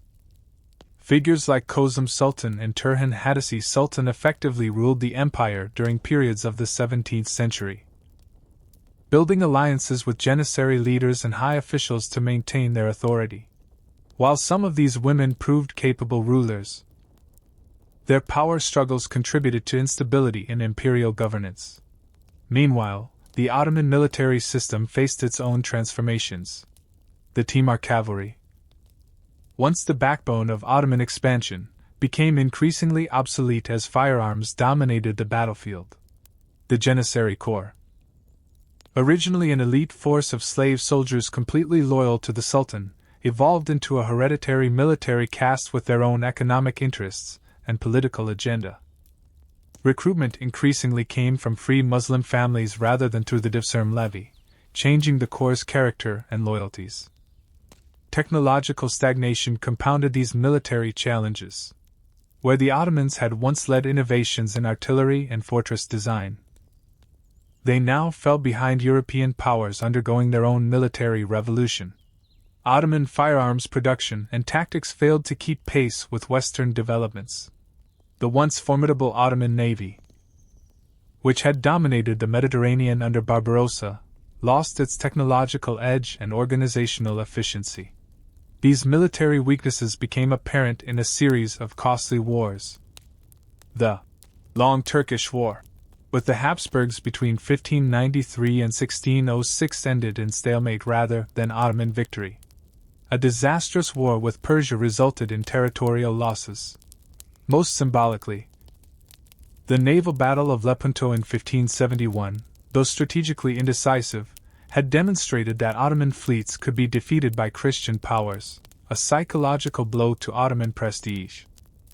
Economic challenges emerged alongside military setbacks. The price revolution of the 16th century, fueled partly by American silver flowing into global markets through European trade, caused severe inflation throughout Ottoman territories. Traditional price controls became increasingly difficult to maintain. The discovery of maritime routes around Africa diverted some Asian trade away from Ottoman-controlled overland routes, though this effect was more gradual than once thought. The Ottoman land regime also underwent problematic shifts. The Timur system, which had distributed land rights to cavalry soldiers, gave way to tax farming, where the right to collect taxes was auctioned to the highest bidder. While this initially increased revenue to the central treasury, it created perverse incentives. Tax farmers, seeking to maximize their profits during their limited terms, often exploited peasants beyond sustainable levels, damaging agricultural productivity and driving rural flight. Corruption became endemic in this environment. Positions within the imperial administration, once reserved for merit-based advancement through the division system, were increasingly purchased rather than earned. The practice of taking gifts for appointments spread throughout the bureaucracy. Even the position of Grand Vizier sometimes went to the highest bidder rather than the most capable administrator. These internal challenges coincided with growing external threats. The Habsburg and Russian empires, Ottoman rivals to the west and north, grew stronger through military modernization and territorial expansion. Safavid Persia to the east remained a formidable opponent.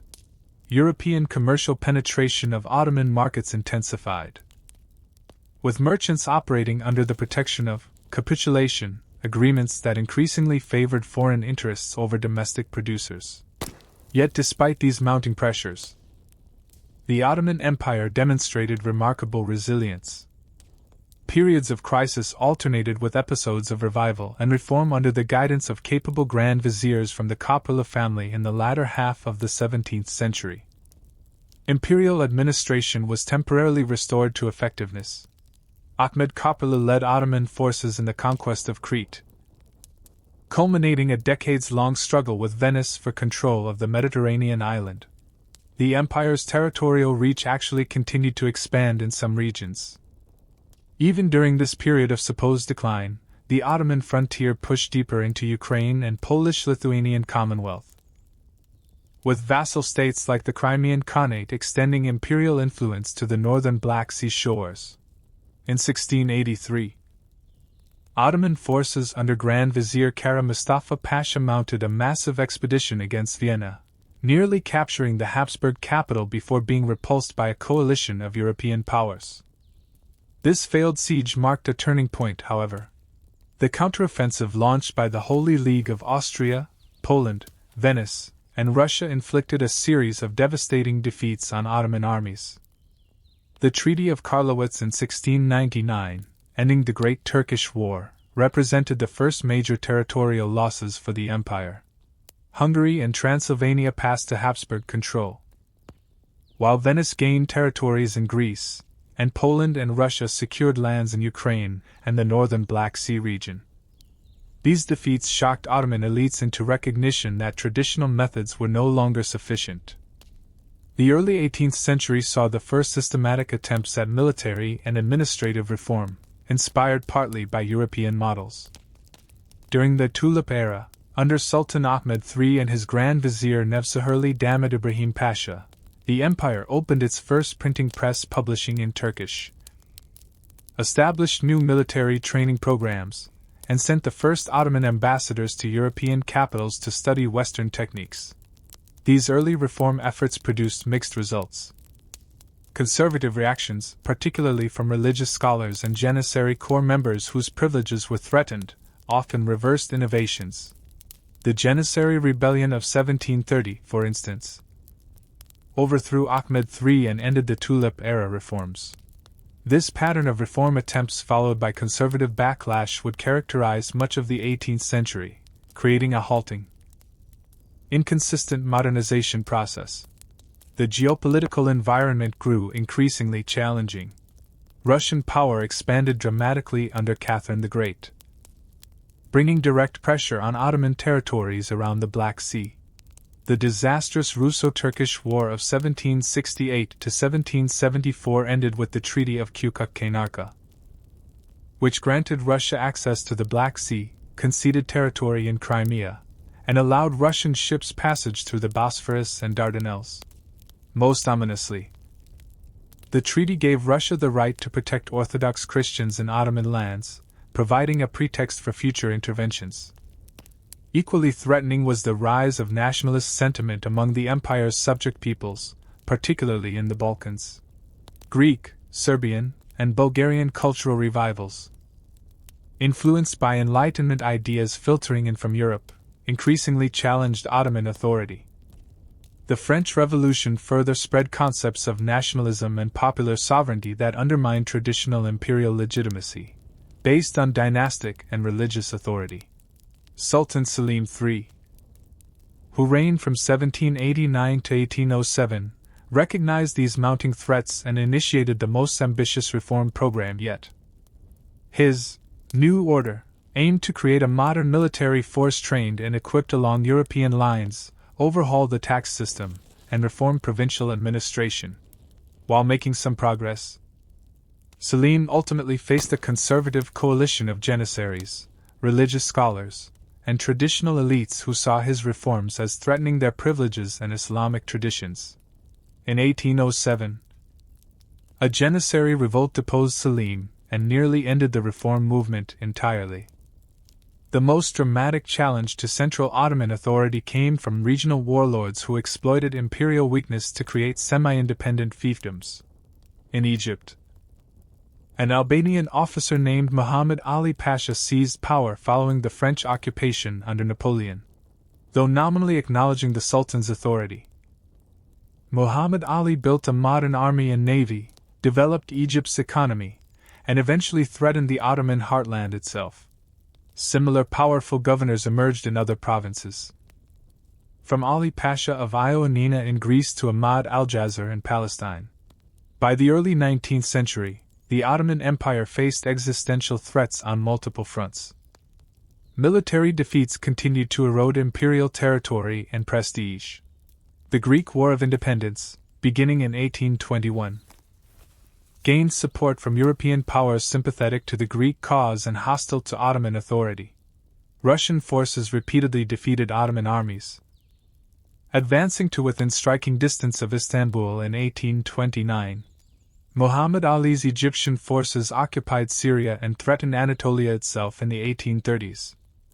European diplomats increasingly referred to the declining Ottoman state as the sick man of Europe, debating how its territories might be divided upon its seemingly imminent collapse. Yet despite these dire predictions, the empire would survive for another century through a combination of internal reforms, skillful diplomacy that played rival European powers against each other, and the remarkable tenacity of its remaining territories and populations. The period from the late 16th to the early 19th centuries thus represents not so much an absolute decline as a complex transformation of Ottoman power. While the empire lost its position of clear military superiority, it adapted to new geopolitical realities with remarkable flexibility. The Ottoman state evolved from an expanding militant empire to a defensive multi-ethnic polity focused on maintaining its territorial integrity against both external enemies and internal centrifugal forces. This transformation came at considerable cost. Military defeats resulted in territorial losses and massive population displacements as Muslims fled advancing Christian powers. Economic difficulties reduced living standards in many regions. Political instability undermined effective governance. Yet through these challenges, the fundamental Ottoman imperial system demonstrated surprising durability. The basic institutions of governance, the millet system of religious community autonomy, and the cultural patterns established during the Golden Age persisted, adapting to changing circumstances rather than collapsing entirely. The traditional narrative of Ottoman decline, with its implication of inevitable decay, fails to capture this complex reality. More accurate is a picture of an empire confronting the unprecedented challenges of a rapidly changing world. The military revolution in Europe, the transformation of global trade networks, the emergence of nationalist ideologies, and the Industrial Revolution that would soon reshape global power dynamics. That the Ottoman Empire survived these challenges at all, when many contemporary states did not, testifies to the resilience of the structures established during its formative periods. As the 19th century dawned, the Ottoman Empire stood at another crossroads. The old methods had clearly failed, but the path forward remained uncertain. The next phase of Ottoman history would be defined by ambitious attempts at systematic modernization and reform, efforts that would transform the empire in ways its founders could never have imagined. Whether these transformations would preserve the Ottoman state or accelerate its dissolution remained to be seen. As the 19th century dawned, the Ottoman Empire faced a stark reality: its armies. Once the terror of Europe, had suffered repeated defeats. Its territories were shrinking under pressure from European powers and nationalist movements. Its economy struggled against foreign competition and internal weaknesses. Yet, the empire refused to die. Instead, it embarked on the most ambitious period of reform in its history. Attempting to transform itself from a traditional Islamic polity into a modern state capable of surviving in a rapidly changing world. This process began in earnest when Sultan Mahmud II ascended to the throne in 1808 amid crisis. The empire faced rebellions in Serbia and Greece, Muhammad Ali's growing autonomy in Egypt, and Russian expansion along the Black Sea. Domestically, powerful provincial notables called Ayans had established virtual independence in many regions, while the Janissary Corps remained hostile to necessary military reforms. Mahmud approached these challenges methodically, consolidating his authority before attempting dramatic changes. He first reached an accommodation with the Ayans through the Senedi document of agreement, acknowledging their local power while reasserting their theoretical subordination to Istanbul. He then built a small corps of troops trained in modern European methods, carefully preparing for the inevitable confrontation with the Janissaries. That confrontation came in the summer of 1826. In the event known as the Auspicious Incident, when the Janissaries revolted against new military formations, Mahmud was ready. He rallied public support, secured backing from religious authorities, and used loyal artillery units to bombard the Janissary barracks. Thousands were killed, and the corps was officially abolished, removing the greatest obstacle to military modernization. With the Janissaries eliminated, Mahmud accelerated reforms across multiple fronts. He created a new army based on European models with modern weapons, uniforms, and training methods. He reorganized the central bureaucracy, establishing specialized ministries in place of the traditional divan. He reformed tax collection, attempted to combat corruption, and strengthened direct control over the provinces. Even his appearance signaled change, as he adopted European-style clothing and trimmed his beard according to Western fashion. Mahmud's reforms laid crucial groundwork, but external events limited their immediate effectiveness. The Greek War of Independence, supported by European powers sympathetic to the Greek cause, resulted in the loss of southern Greece. Russia inflicted another devastating defeat in the War of 1828–1829, forcing territorial concessions and increased Russian influence. Most dangerous was the rebellion of Muhammad Ali Pasha of Egypt, whose modernized army occupied Syria and threatened Anatolia itself, forcing Mahmud to seek Russian protection through the humiliating Treaty of Hunker-Iskalisi in 1833. Despite these setbacks, the reform impulse survived Mahmud's death in 1839.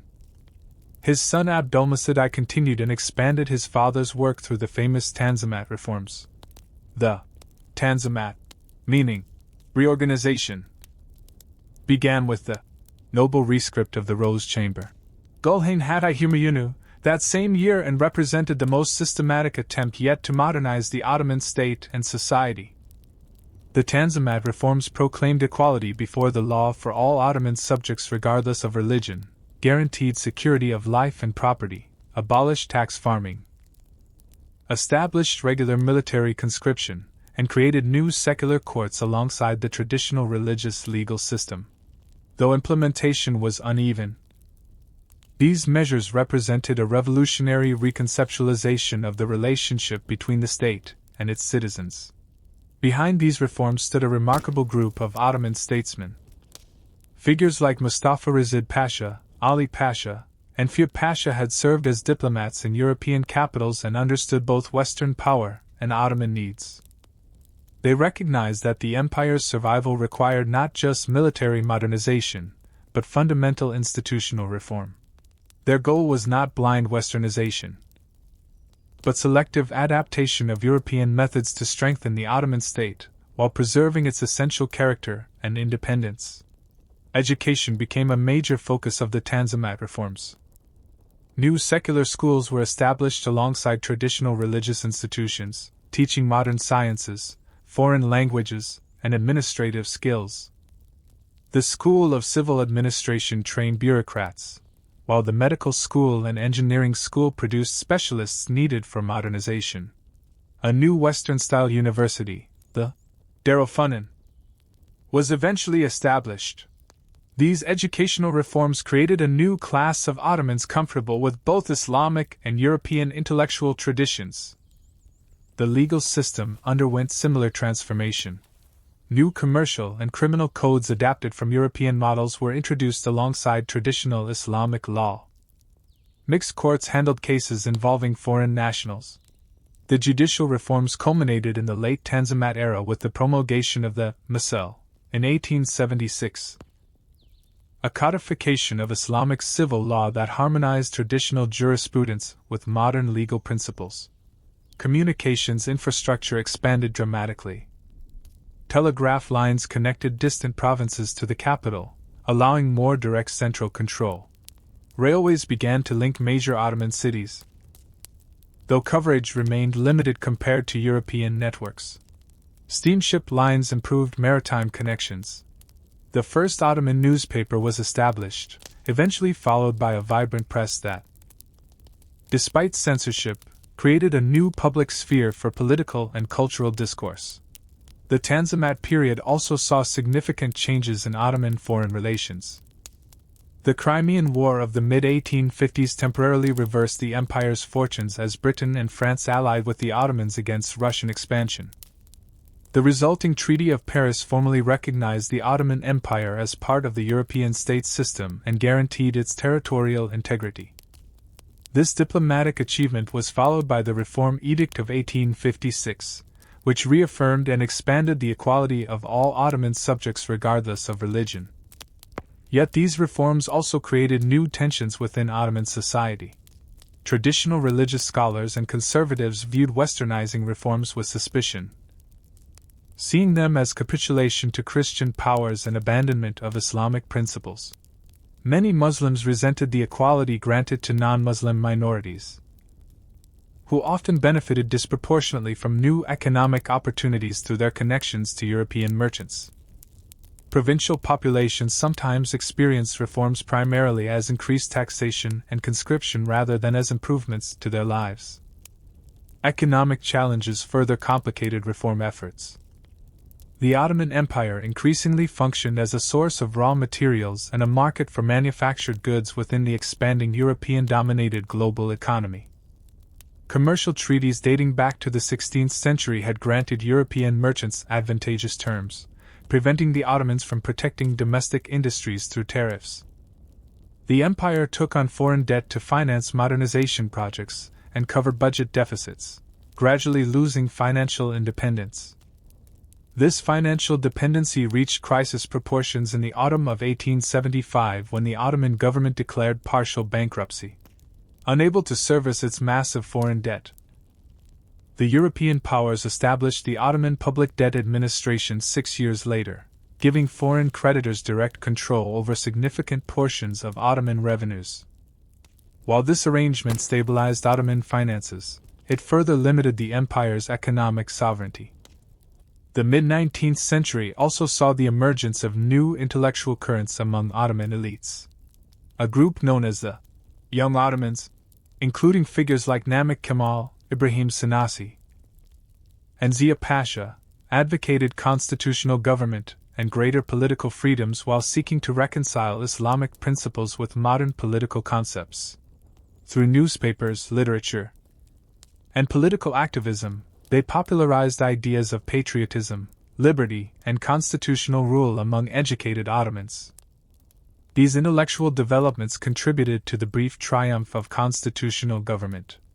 Amid continuing crisis in the Balkans and pressure from reformist elements, the new Sultan Abdülhamid II promulgated the first Ottoman constitution in December 1876, which established a parliament with representatives from throughout the empire.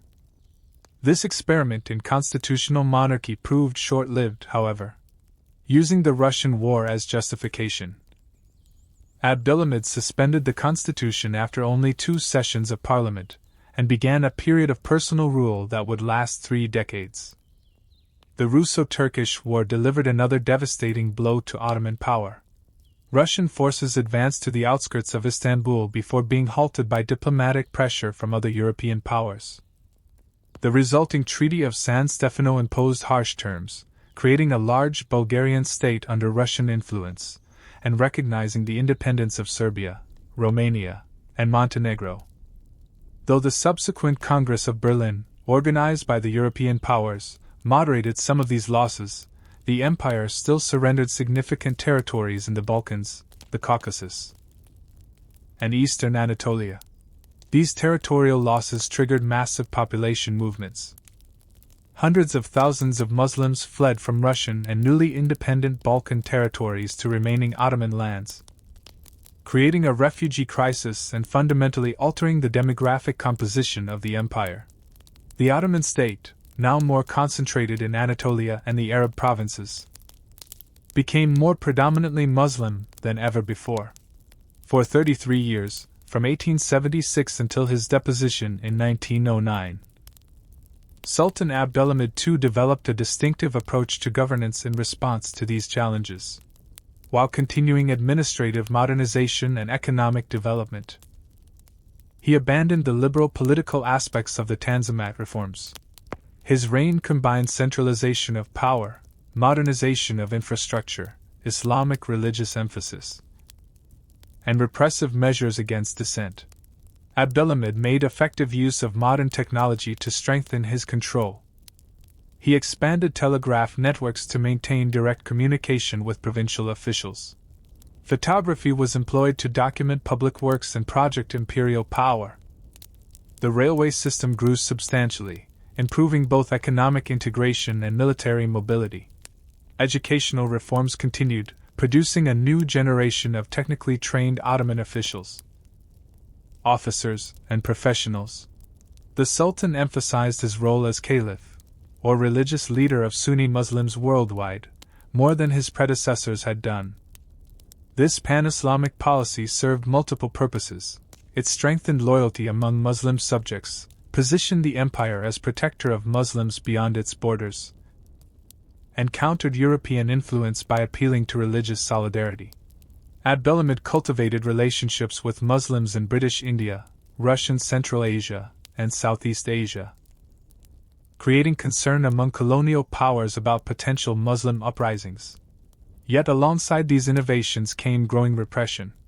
Censorship tightened, political opposition was suppressed, and an extensive spy network monitored potential dissidents. Liberal intellectuals fled into exile, continuing their advocacy for constitutional government from Paris, Geneva, Cairo, and London. Ottoman embassies were tasked with tracking these dissidents, whose publications were smuggled back into the empire despite official bans. The most significant opposition movement to emerge during this period was the Committee of Union and Progress, commonly known as the Young Turks. Growing from student activism at the empire's medical and military academies, this movement initially brought together Turks, Arabs, Albanians, Circassians, and others united by opposition to Abdülhamid's autocracy and commitment to constitutional governance. The Young Turks established cells throughout the empire and among exile communities, gradually building a network that extended into the officer corps. While political tensions mounted, demographic and economic transformations continued to reshape Ottoman society.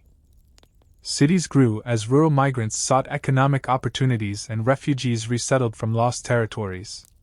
Istanbul, Izmir, Beirut, and Salonika developed more modern infrastructure with tramways, gas lighting, and Western-style buildings. An emerging middle class adopted European consumption patterns and cultural habits while maintaining distinctively Ottoman identities. The empire's religious and ethnic composition changed significantly due to territorial losses, refugee flows, and varying birth rates among communities. Muslims became the clear majority, though significant Christian and Jewish populations remained, particularly in cities and certain regions. These demographic shifts influenced policy debates about the nature of Ottoman identity, and the future direction of the state. Ottoman intellectual life vibrated with new ideas despite censorship. Literature incorporated European forms while addressing Ottoman realities. Newspapers found ways to discuss social and political issues through careful phrasing and historical allegories. Scientific works introduced modern concepts while connecting them to Islamic intellectual traditions. Women writers like Fatma Ali Topaz began publishing works addressing gender relations and social questions from an Islamic perspective. By the early 20th century, competing visions for the empire's future had crystallized among the educated elite. Ottomanism promoted a civic identity embracing all citizens regardless of religion or ethnicity. Islamism emphasized religious solidarity as the empire's core strength.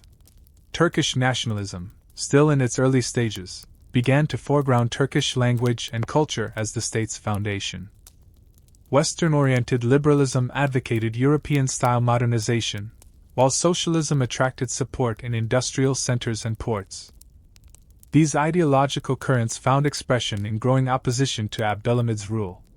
During the summer of 1908, the long-simmering tensions finally erupted into revolution when Ottoman army units in Macedonia, led by young Turk officers, revolted against the central government.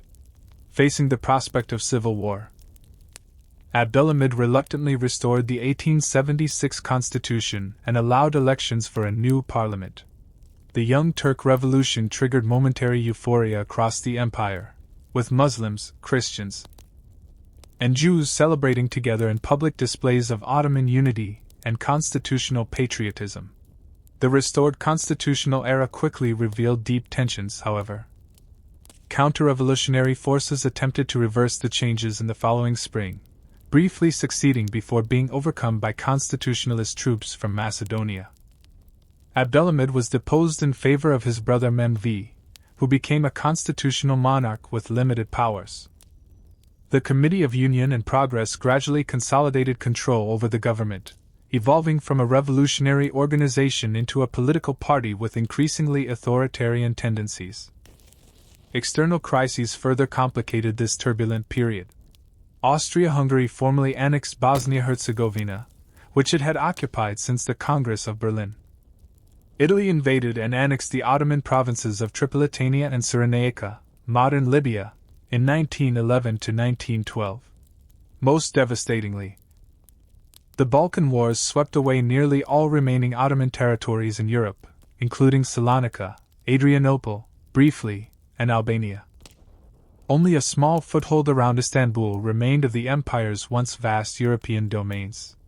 These defeats discredited the Cup government, but also strengthened the hand of its more nationalist elements. Enver Pasha, Talat Pasha, and Cemal Pasha emerged as the dominant triumvirate, steering Ottoman policy in an increasingly Turkish nationalist direction. The liberal, multi-ethnic vision of the early Young Turk movement gave way to a more centralizing, Turkish-oriented approach, alienating Arab, Albanian, and other non-Turkish elites who had initially supported the constitutional revolution. As the 19th century gave way to the 20th, the Ottoman Empire had undergone profound transformation. Its territory had contracted dramatically with the loss of the Balkans, North Africa, and parts of the Caucasus. Its population had become more predominantly Muslim and increasingly concentrated in Anatolia and the Arab provinces. Its governance had modernized substantially with centralized bureaucracy, improved communications, expanded education, and rationalized legal systems. Yet fundamental questions remained unresolved. Could the empire retain its remaining territories in the face of European imperialism and growing nationalist movements? Would its constitutional system evolve toward genuine democracy or revert to authoritarian rule? Could Ottoman identity survive as a unifying force? Or would religious and ethnic divisions prevail? And most urgently, how would the empire position itself in the growing tensions among European powers that would soon erupt into world war? In the summer of 1914, as Europe moved toward catastrophe, the Ottoman Empire stood at a crossroads. Despite its designation as the sick man of Europe, it had survived a century of crisis through adaptation and reform. But the greatest test still lay ahead, as Ottoman leaders made fateful decisions that would determine not just the empire's fate, but the shape of the modern Middle East. On a warm summer day in 1914, two ships appeared on the horizon of Istanbul. The German battlecruiser Goeben and light cruiser Breslau, pursued by British naval forces, sought refuge in Ottoman waters. Their arrival would alter the course of history as Ottoman leaders made the fateful decision to allow these vessels into the Dardanelles in violation of neutrality rules. Renamed the Yavuz Sultan Selim and Medilai, and ostensibly purchased for the Ottoman navy with their German crews now wearing fez as supposed Ottoman sailors. These warships symbolized the empire's drift toward the Central Powers in the opening days of World War I. This was not the Ottoman Empire's first choice. When European war erupted in August 1914, the initial Ottoman position was neutrality. The empire had emerged exhausted from the Balkan Wars just a year earlier, losing nearly all its remaining European territories and suffering a refugee crisis as Muslims fled advancing Balkan armies. The military, economy, and public morale all needed time to recover. Moreover, traditional Ottoman diplomatic strategy had been to balance rival European powers against each other rather than align firmly with any single bloc. Yet several factors pushed the empire toward Germany. The triumvirate dominating Ottoman politics, Enver Pasha, Talat Pasha, and Cemal Pasha, had grown deeply suspicious of Russian, British, and French intentions. Russia's historical ambition to control the Turkish Straits remained a constant threat. Britain had occupied Ottoman Egypt, and France had designs on Syria. Just before the war, Britain had requisitioned 2 warships being built for the Ottoman Navy in British shipyards, ships that had been paid for through public subscription and become a matter of national pride. Germany, by contrast, had cultivated Ottoman friendship through investment, military advisors, and railway construction, particularly the Berlin-Baghdad Railway. Kaiser Wilhelm II had twice visited Istanbul, presenting himself as a protector of Islam against other European powers. German diplomatic and military influence in Istanbul had grown steadily, with officers like General Lyman von Sanders overseeing the modernization of Ottoman armed forces. Most decisive was the personal conviction of Enver Pasha, the dynamic young minister of war who had emerged as the empire's most powerful figure. German-trained and an admirer of German military efficiency, Enver believed in Germany's ultimate victory and saw alliance with the Central Powers as the empire's best hope for survival and recovery of lost territories. On the 2nd day of August 1914, he signed a secret Ottoman-German alliance, though many in the cabinet remained unaware of its provisions. The final step toward war came in late October 1914, when Ottoman warships, including the former Goeben under German officers, bombarded Russian ports in the Black Sea. Russia declared war on the Ottoman Empire on November 2, followed shortly by Britain and France. The Ottomans formally entered the conflict on November 14, with the Sultan Caliph declaring jihad against the Entente powers, a call that produced limited response both within and beyond Ottoman territories. Thus began the most devastating war in Ottoman history, a conflict fought across multiple fronts that would ultimately bring about the empire's dissolution. From the snowy Caucasus Mountains to the searing deserts of Arabia, from the waters of the Dardanelles to the banks of the Suez Canal, Ottoman forces would face the combined might of the world's greatest empires. The conflict began disastrously for the Ottoman Empire. Enver Pasha personally led an ambitious winter offensive against Russian forces in the Caucasus, hoping to recapture territories lost in previous wars and perhaps spark an Islamic uprising in Central Asia. The campaign ended in catastrophe at the Battle of Sarakamis during the winter months spanning December 1914 and January 1915, where harsh weather and Russian resistance resulted in the loss of an entire Ottoman army. Of 90,000 soldiers who began the campaign, fewer than 15,000 returned, with thousands freezing to death in the mountain passes. This defeat had profound consequences. The collapse of Ottoman defenses in eastern Anatolia allowed Russian forces to advance. Supported by some local Armenian groups who hoped Russian victory would bring Armenian independence, Ottoman authorities, already suspicious of Armenian nationalist aspirations, viewed this as treachery. The government ordered the deportation of the Armenian population from the war zone to Syria, claiming military necessity. What followed was one of the darkest episodes in late Ottoman history. The deportation quickly evolved into a campaign of massacres, forced marches, an exposure that resulted in the deaths of hundreds of thousands of Armenians. Precise figures remain disputed amid continuing historical and political controversy, but the scale of the tragedy is undeniable. While the Ottoman government maintained these were unplanned consequences of wartime measures, evidence of centrally organized mass killings has led many historians and governments to classify these events as genocide. Some Turkish and Kurdish officials tried to protect local Armenians, while many ordinary Muslims sheltered their Armenian neighbors at great personal risk. But these humanitarian efforts could not prevent the broader catastrophe. While the Eastern Front descended into tragedy, another drama unfolded at the Dardanelles. British and French planners, seeking to knock the Ottoman Empire out of the war and open a supply route to Russia, conceived an ambitious operation to force the Straits and capture Istanbul. The campaign began with a naval assault in March 1915, but Ottoman minefields and shore batteries repelled the Allied fleet. The Allies then launched an amphibious invasion of the Gallipoli Peninsula in April 1915. What was intended as a swift operation turned into a bloody stalemate lasting 9 months.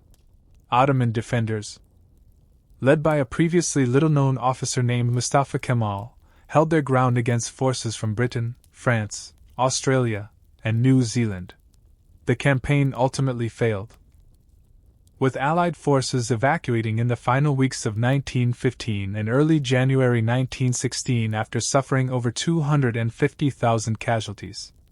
Ottoman losses were even higher, but they had achieved a significant defensive victory that boosted national morale and made Mustafa Kemal a military hero. Further south, Ottoman forces moved against the Suez Canal in February 1915, hoping to sever Britain's imperial lifeline. Though this attack was repulsed, it forced Britain to maintain substantial forces in Egypt rather than deploying them to the Western Front. A second, larger offensive the following year also failed, after which British forces began advancing into Ottoman Palestine. In Mesopotamia, British forces advancing from Basra initially met with success, capturing Baghdad by March 1917. However, during the previous year, Ottoman forces had inflicted a major defeat on the British at Kut, where an entire British army surrendered after a 5-month siege. This victory, alongside Gallipoli, demonstrated that Ottoman forces remained capable of effective resistance despite the empire's overall weakness. Perhaps most consequential for the empire's future was the Arab Revolt, which began in the early summer of 1916. Sharif Hussein bin Ali of Mecca, motivated by both Arab nationalist aspirations and British promises of post-war independence, led an uprising against Ottoman rule in the Hijaz. Though the revolt's direct military impact was limited, its symbolic significance was enormous.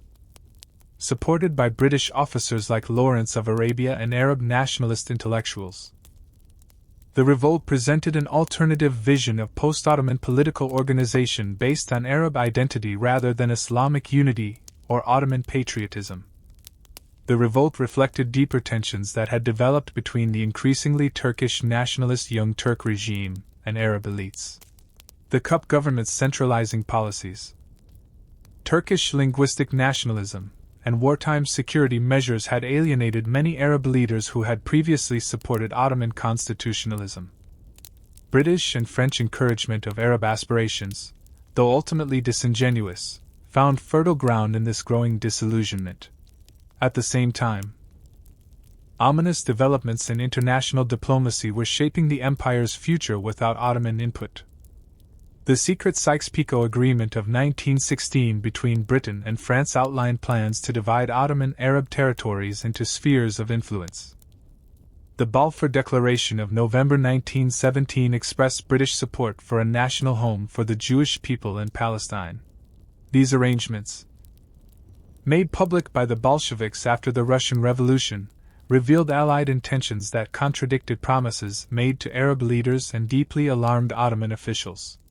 By the autumn of 1917, the cumulative effects of years of warfare had brought the Ottoman Empire to its knees. Military casualties approached 1 million men. Economic conditions had deteriorated dramatically, with requisitioning of food supplies causing widespread hunger. Disease spread through populations weakened by malnutrition. Inflation rendered currency nearly worthless. The government resorted to increasingly authoritarian measures to maintain control, further alienating the population. German influence over Ottoman affairs grew as the empire became ever more dependent on its ally for military and economic support. Despite these dire circumstances, Ottoman forces continued fighting effectively on multiple fronts. In Palestine, they repeatedly slowed British advances before finally being broken at the Battle of Megiddo in September 1918.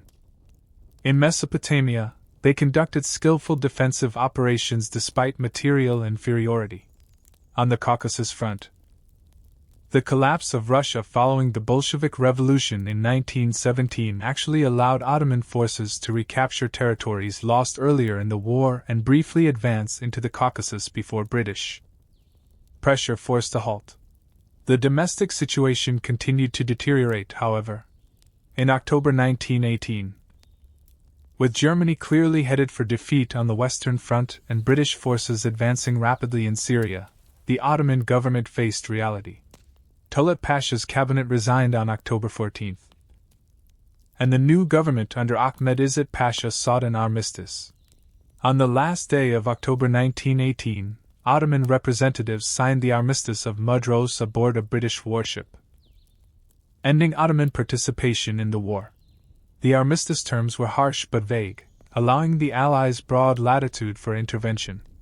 British, French, Italian, and Greek forces soon occupied various Ottoman territories, including parts of Anatolia. Istanbul itself came under Allied occupation, with foreign warships anchored in the Bosphorus and international troops patrolling the capital streets. The Sultan and his government continued to function but under foreign supervision and with severely limited authority. The post-war settlement imposed on the Ottoman Empire was embodied in the Treaty of Sèvres, signed on August 10, 1920. This document effectively dismantled what remained of the empire. The Arab provinces were separated as mandates under British and French control. Eastern Thrace and the area around Izmir were given to Greece. The Turkish Straits were internationalized. An independent Armenian state was to be created in eastern Anatolia, while the Kurds were promised autonomy that might lead to independence. International financial controls would govern what remained of Turkish finances. The rump Turkish state would consist of central Anatolia, effectively rendering it a European protectorate. But events had already begun to overtake this settlement. While the Sultan's government in occupied Istanbul reluctantly accepted Allied dictates, a resistance movement was forming in the Anatolian interior. Its leader was Mustafa Kemal, the hero of Gallipoli, who had been sent by the Istanbul government to restore order in Anatolia, but instead began organizing nationalist resistance. Landing at Samsun on May 19, 1919, Mustafa Kemal quickly established contact with other nationalist officers and civilian leaders. He convened a series of congresses at Erzurum and Sivas that articulated a platform of territorial integrity and national independence. When the Istanbul government yielded to Allied pressure and dissolved the Ottoman Parliament in early 1920, Kemal established a rival Grand National Assembly in Ankara on April 23, 1920, effectively creating a dual government situation. The Greek landing at Izmir in May 1919, sanctioned by the Allies and accompanied by violence against the Turkish population, galvanized nationalist sentiment. As Greek forces pushed inland, the Turkish national movement found its crucial rallying cause.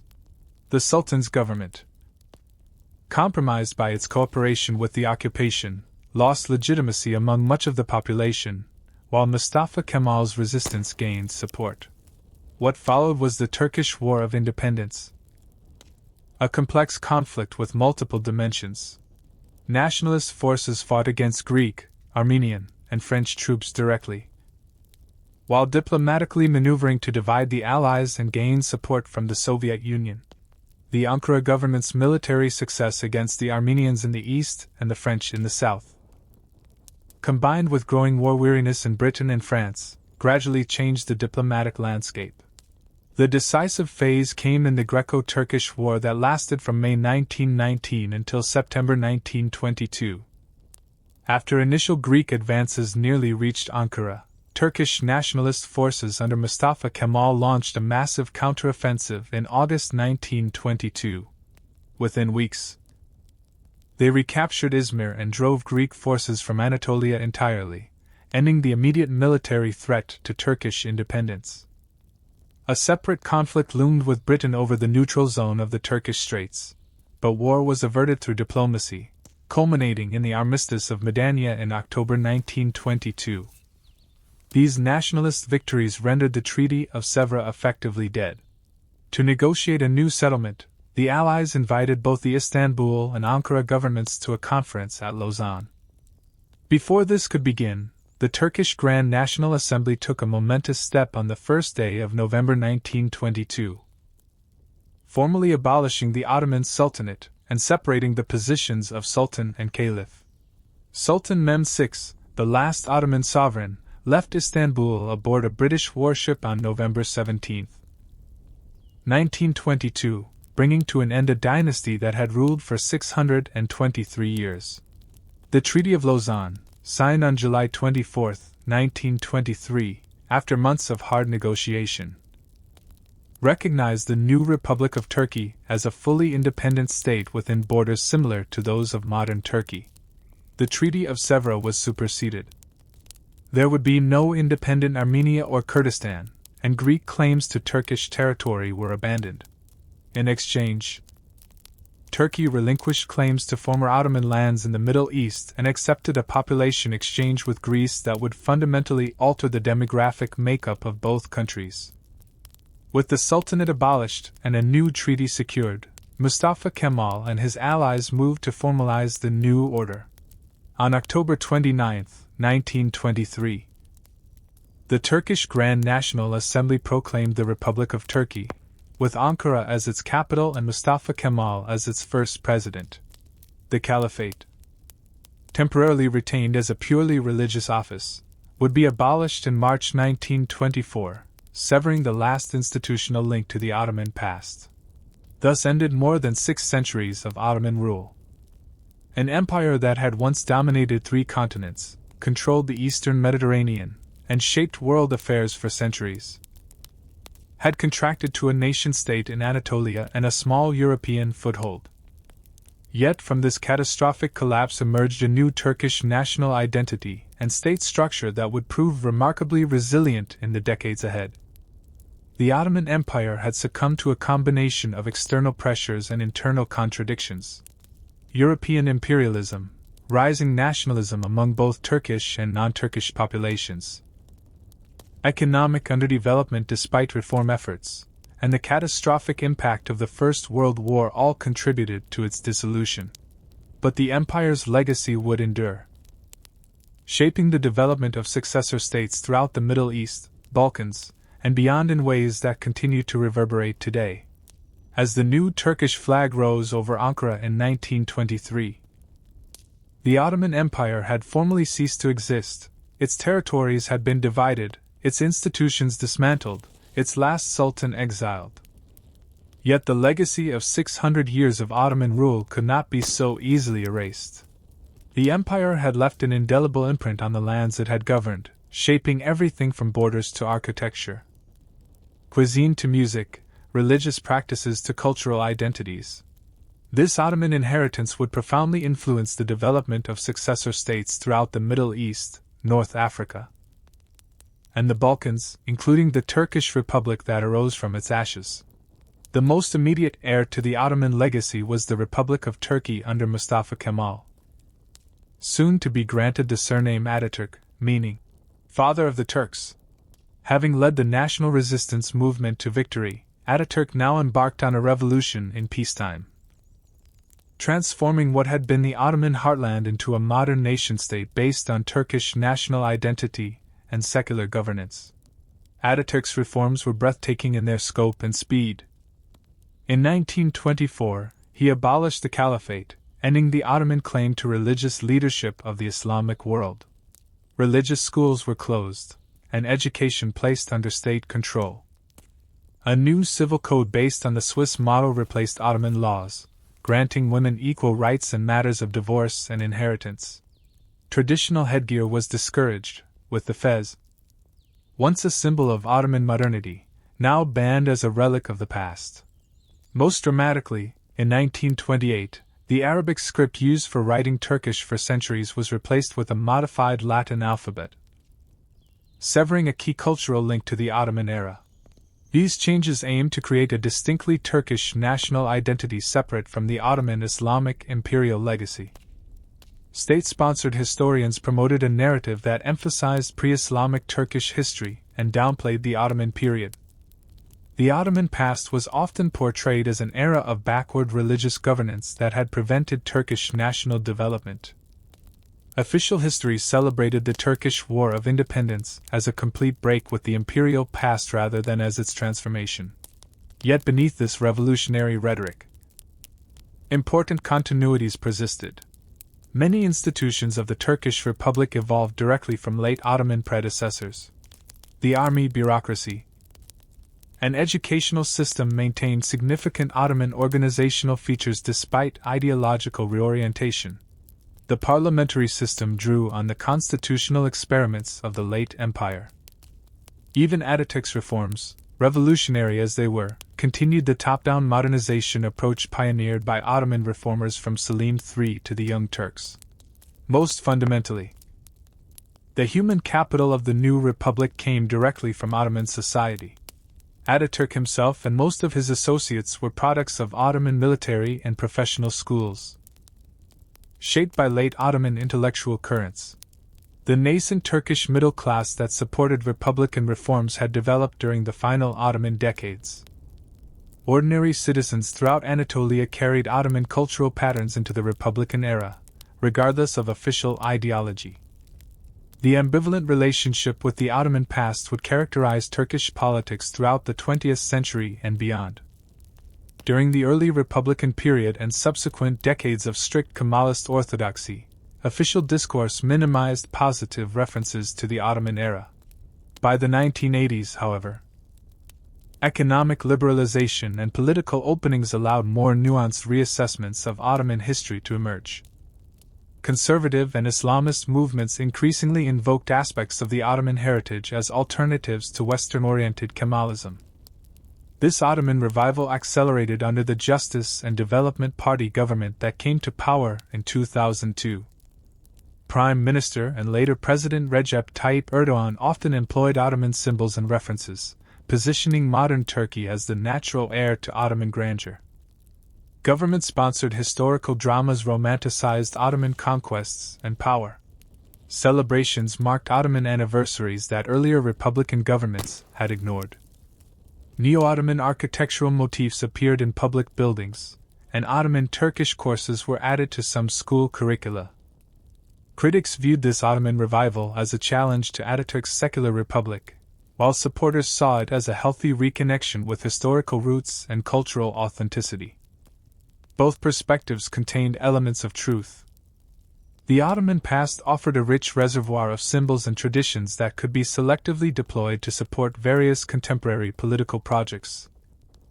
From religious conservatism to geopolitical assertiveness. Beyond Turkey's borders, other successor states developed their own complex relationships with the Ottoman legacy.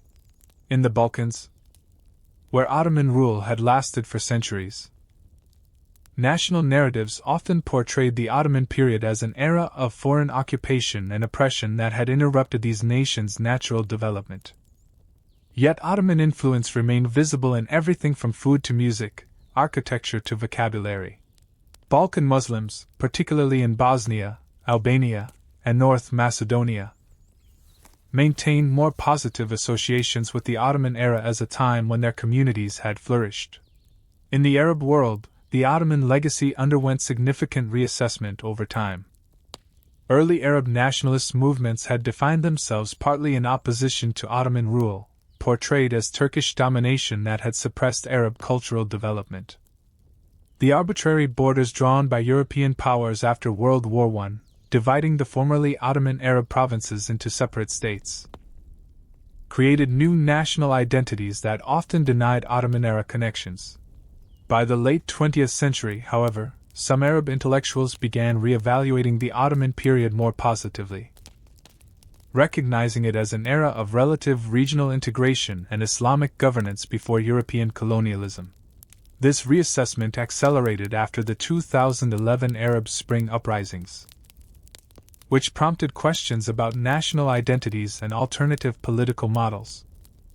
Ottoman administrative divisions sometimes re-emerged in discussions of more natural regional groupings than those imposed by the post-World War I settlement. In physical terms, the Ottoman legacy remains highly visible throughout its former territories. Architectural masterpieces from imperial mosques in Istanbul to frontier fortresses in the Balkans, from desert caravanserais to urban market complexes, testify to Ottoman power and artistic achievement. Urban layouts in cities from Sarajevo to Damascus, Thessaloniki to Baghdad still reflect Ottoman planning principles. Restoration efforts have increased in recent decades, with Ottoman monuments recognized as valuable cultural heritage regardless of contemporary political boundaries. The culinary legacy of the empire proved particularly durable, transcending political divisions. Ottoman imperial cuisine, developed in palace kitchens that drew ingredients and techniques from throughout the empire, lives on in Turkish, Greek, Balkan, and Arab cooking traditions. Dishes like dolma, stuffed vegetables, borek, savory pastries, baklava, layered sweet pastry, and koft, spiced meatballs, appear with regional variations throughout former Ottoman lands. Coffee culture, introduced to Europe through Ottoman territories, remains central to social life across the region. Linguistic influences similarly crossed political boundaries. Turkish loanwords persist in the languages of the Balkans, Arabic, and Greek, particularly in domains like administration, urban life, and cuisine. Conversely, the modern Turkish language, despite Ataturk's language reforms that removed many Arabic and Persian elements, still bears the imprint of its Ottoman development within a multicultural empire. Religious developments in post-Ottoman territories reflected both continuities and ruptures with imperial patterns. The millet system's legacy of religious community autonomy influenced arrangements in many successor states, though often in attenuated form. Religious institutions established during the Ottoman period, from grand mosques to neighborhood texts, Sufi lodges, continued to serve their communities, adapting to new political contexts. In the Balkans, distinctive Islamic practices shaped by centuries of Ottoman rule persisted among Muslim populations, creating distinctive regional expressions of the faith. In geopolitical terms, many contemporary tensions in the former Ottoman regions have roots in imperial administrative divisions, population movements, and the subsequent European-imposed boundaries. Issues ranging from Arab-Israeli conflicts to Kurdish nationalist aspirations, from Cyprus to Balkan ethnic tensions, can be traced partly to Ottoman-era developments and their disruptive transformation during and after World War I. The arbitrary borders drawn by European powers often disregarded Ottoman administrative units that had evolved to reflect natural geographic and demographic patterns. The Ottoman imperial model itself continues to influence political imagination in the region. For some Islamist movements, the Ottoman Caliphate represents a historical example of Islamic governance encompassing diverse populations. Pan-Arab nationalists, conversely, sometimes portray the post-Ottoman fragmentation of Arab territories as an artificial division requiring reunification. In the Balkans, Memories of Ottoman rule inform debates about European integration and regional identity. In Turkey, neo-Ottoman foreign policy orientations periodically emerge, seeking to rebuild influence in former imperial territories. Academic understanding of the Ottoman Empire has evolved significantly since its fall. Early Western scholarship often emphasized decline narratives and Oriental stereotypes, while nationalist historians and successor states minimized positive aspects of Ottoman governance. By the late 20th century, however, more nuanced approaches emerged, recognizing the empire's sophisticated administrative systems, pragmatic management of diversity, and significant cultural achievements. Access to Ottoman archives, improved translation of Ottoman Turkish sources, and interdisciplinary approaches have transformed scholarly understanding of Ottoman history.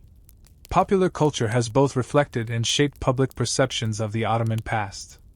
Historical novels, films, and television series set in the Ottoman era have proliferated, particularly in Turkey, but also internationally. Productions like the Turkish series Magnificent Century, depicting the reign of Süleyman the Magnificent, achieved massive viewership across former Ottoman regions, despite historical inaccuracies and contemporary political controversies. These cultural products often reveal more about current concerns than historical realities, but they have stimulated public interest in Ottoman history. Tourism has likewise contributed to new engagements with the Ottoman legacy. Sites from Topkapi Palace in Istanbul to the Stari Mos, Old Bridge, in Mostar have become major attractions, with restoration projects often emphasizing their Ottoman heritage. Culinary tourism celebrating Ottoman-influenced regional cuisines has grown significantly. These developments have both commercialized and revitalized connections to the imperial past. The contemporary relevance of Ottoman history extends beyond the empire's former territories. The Ottoman experience of managing religious and ethnic diversity within a single political system offers potential insights for multicultural societies worldwide. Ottoman diplomatic balancing among competing powers resonates in current discussions of multipolar international relations. The empire's ability to adapt and evolve over 6 centuries despite periodic crises demonstrates institutional resilience worth studying in an age of rapid global change. As the modern Republic of Turkey approaches its centenary, its relationship with the Ottoman past continues to evolve. Rather than a simple rejection or embrace of imperial heritage, contemporary Turkish society exhibits a complex engagement with Ottoman history, selectively drawing on its symbols, achievements, and traditions while adapting them to modern national identity. Political leaders invoke Ottoman grandeur, while historians document the complexities of imperial governance. Restoration projects highlight Ottoman architectural masterpieces. While debates continue about the empire's treatment of minority populations, this ambivalent relationship echoes across former Ottoman lands, where imperial legacies remain visible in everyday practices, even as official narratives sometimes minimize their significance. From the Balkans to the Arabian Peninsula, communities continue to negotiate their connections to a shared imperial past that transcended the national boundaries that now separate them.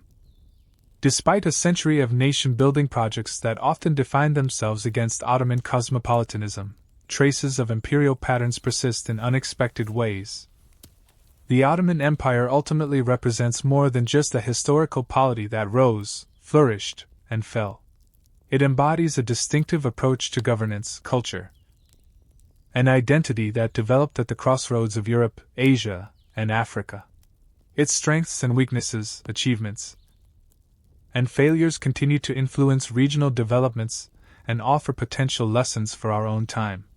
Though the empire itself has passed into history, its legacy lives on in the lands and peoples shaped by 6 centuries of Ottoman rule, an indelible part of the mosaic that constitutes the modern Middle East and Balkans. As we reflect on this legacy today, perhaps the most important insight is the Ottoman Empire's remarkable adaptability.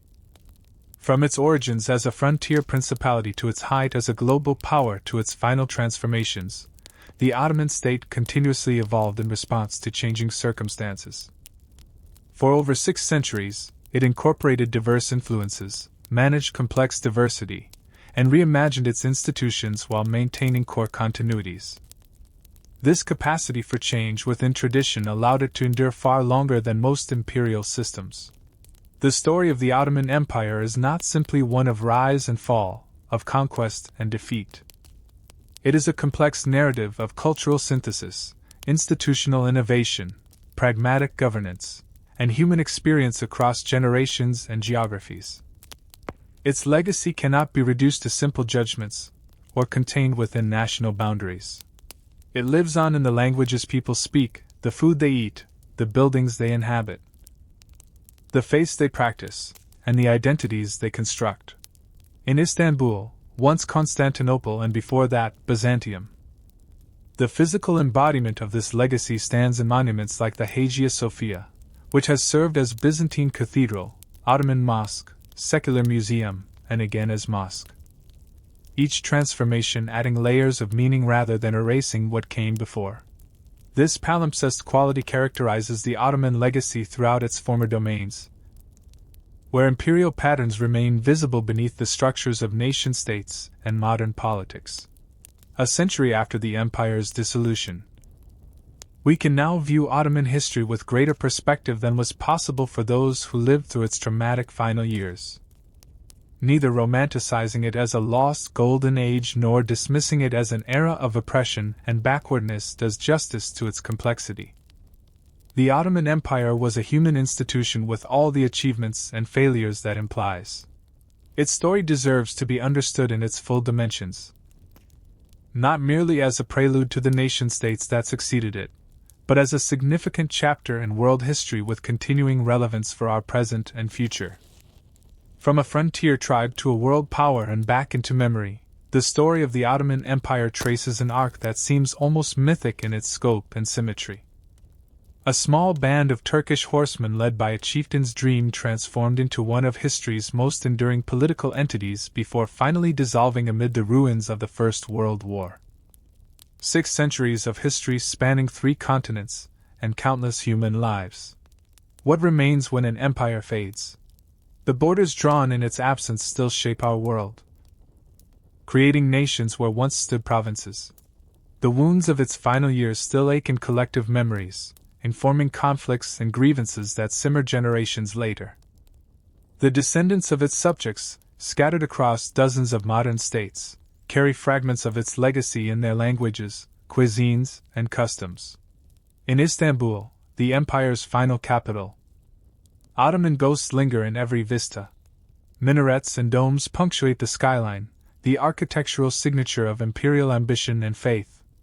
In the Grand Bazaar, merchants still hawk their wares in spaces first built by Mehmed the Conqueror. Along the Bosphorus, wooden jallis mansions from the 18th and 19th centuries still catch the same sea breezes that once cooled Ottoman pashas and poets. But the Ottoman legacy extends far beyond Turkey's borders. In Sarajevo, Ottoman Arab bridges still span the Miljacka River, silent witnesses to centuries of history, including the assassination that triggered World War I. In Jerusalem, the walls built by Süleyman the Magnificent still define the Old City, embracing holy sites of 3 faiths. In Cairo, Ottoman-era mosques and mansions stand amid the bustling metropolis. In Athens, Thessaloniki, and countless Balkan towns, Ottoman architectural elements persist despite centuries of nationalism that often sought to erase them. The cuisine of the former Ottoman realms represents perhaps its most accessible legacy. From Turkish kebabs to Greek moussaka, from Bosnian borek to Lebanese kibbeh, the flavors developed in imperial kitchens continue to define regional foods, transcending political boundaries drawn in the empire's wake. The ritual of coffee, spread throughout the region during Ottoman times, remains a cornerstone of social life across former imperial lands. More subtly, but perhaps more significantly, Ottoman approaches to governance left lasting imprints on successor states. Centralized bureaucracy, the balance of religious and secular authority, approaches to managing diversity, and relationships between urban centers and rural hinterlands all show traces of Ottoman patterns, even when official narratives deny this continuity. The millet system's accommodation of religious difference provided an early model for pluralism that, despite its hierarchical nature, influenced later approaches to multicultural governance. The Ottoman Empire's long interaction with Europe shaped both sides of this relationship. The empire served variously as Europe's enemy, trading partner, exotic other, and object of intervention. European identity partly defined itself against the Ottoman threat, while also selectively adopting Ottoman cultural elements from coffee to tulips. Conversely, Ottoman modernization drew heavily on European models while adapting them to imperial contexts. This complex mutual influence continues to shape debates about Turkey's place in Europe and broader questions of civilizational boundaries. For historians, the Ottoman Empire offers a fascinating case study in imperial longevity and adaptation.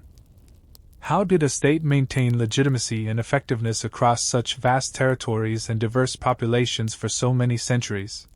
How did it balance tradition and innovation? Religious authority and practical governance, central control and local autonomy? Why did reform efforts ultimately fail to prevent imperial collapse?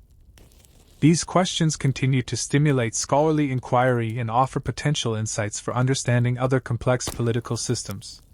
For ordinary people living in former Ottoman lands, the imperial legacy operates at different levels of consciousness. Sometimes it emerges in explicit heritage tourism or nationalist rhetoric. Other times in unconscious cultural patterns or family histories.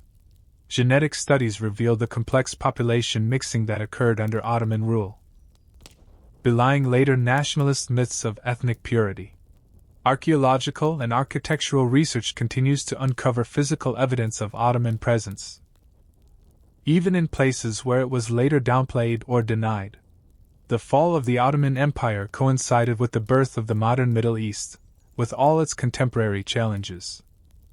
The borders drawn by European powers to divide Ottoman territories, often with little regard for geographic, economic, or demographic realities, created states that continue to struggle with questions of legitimacy and identity.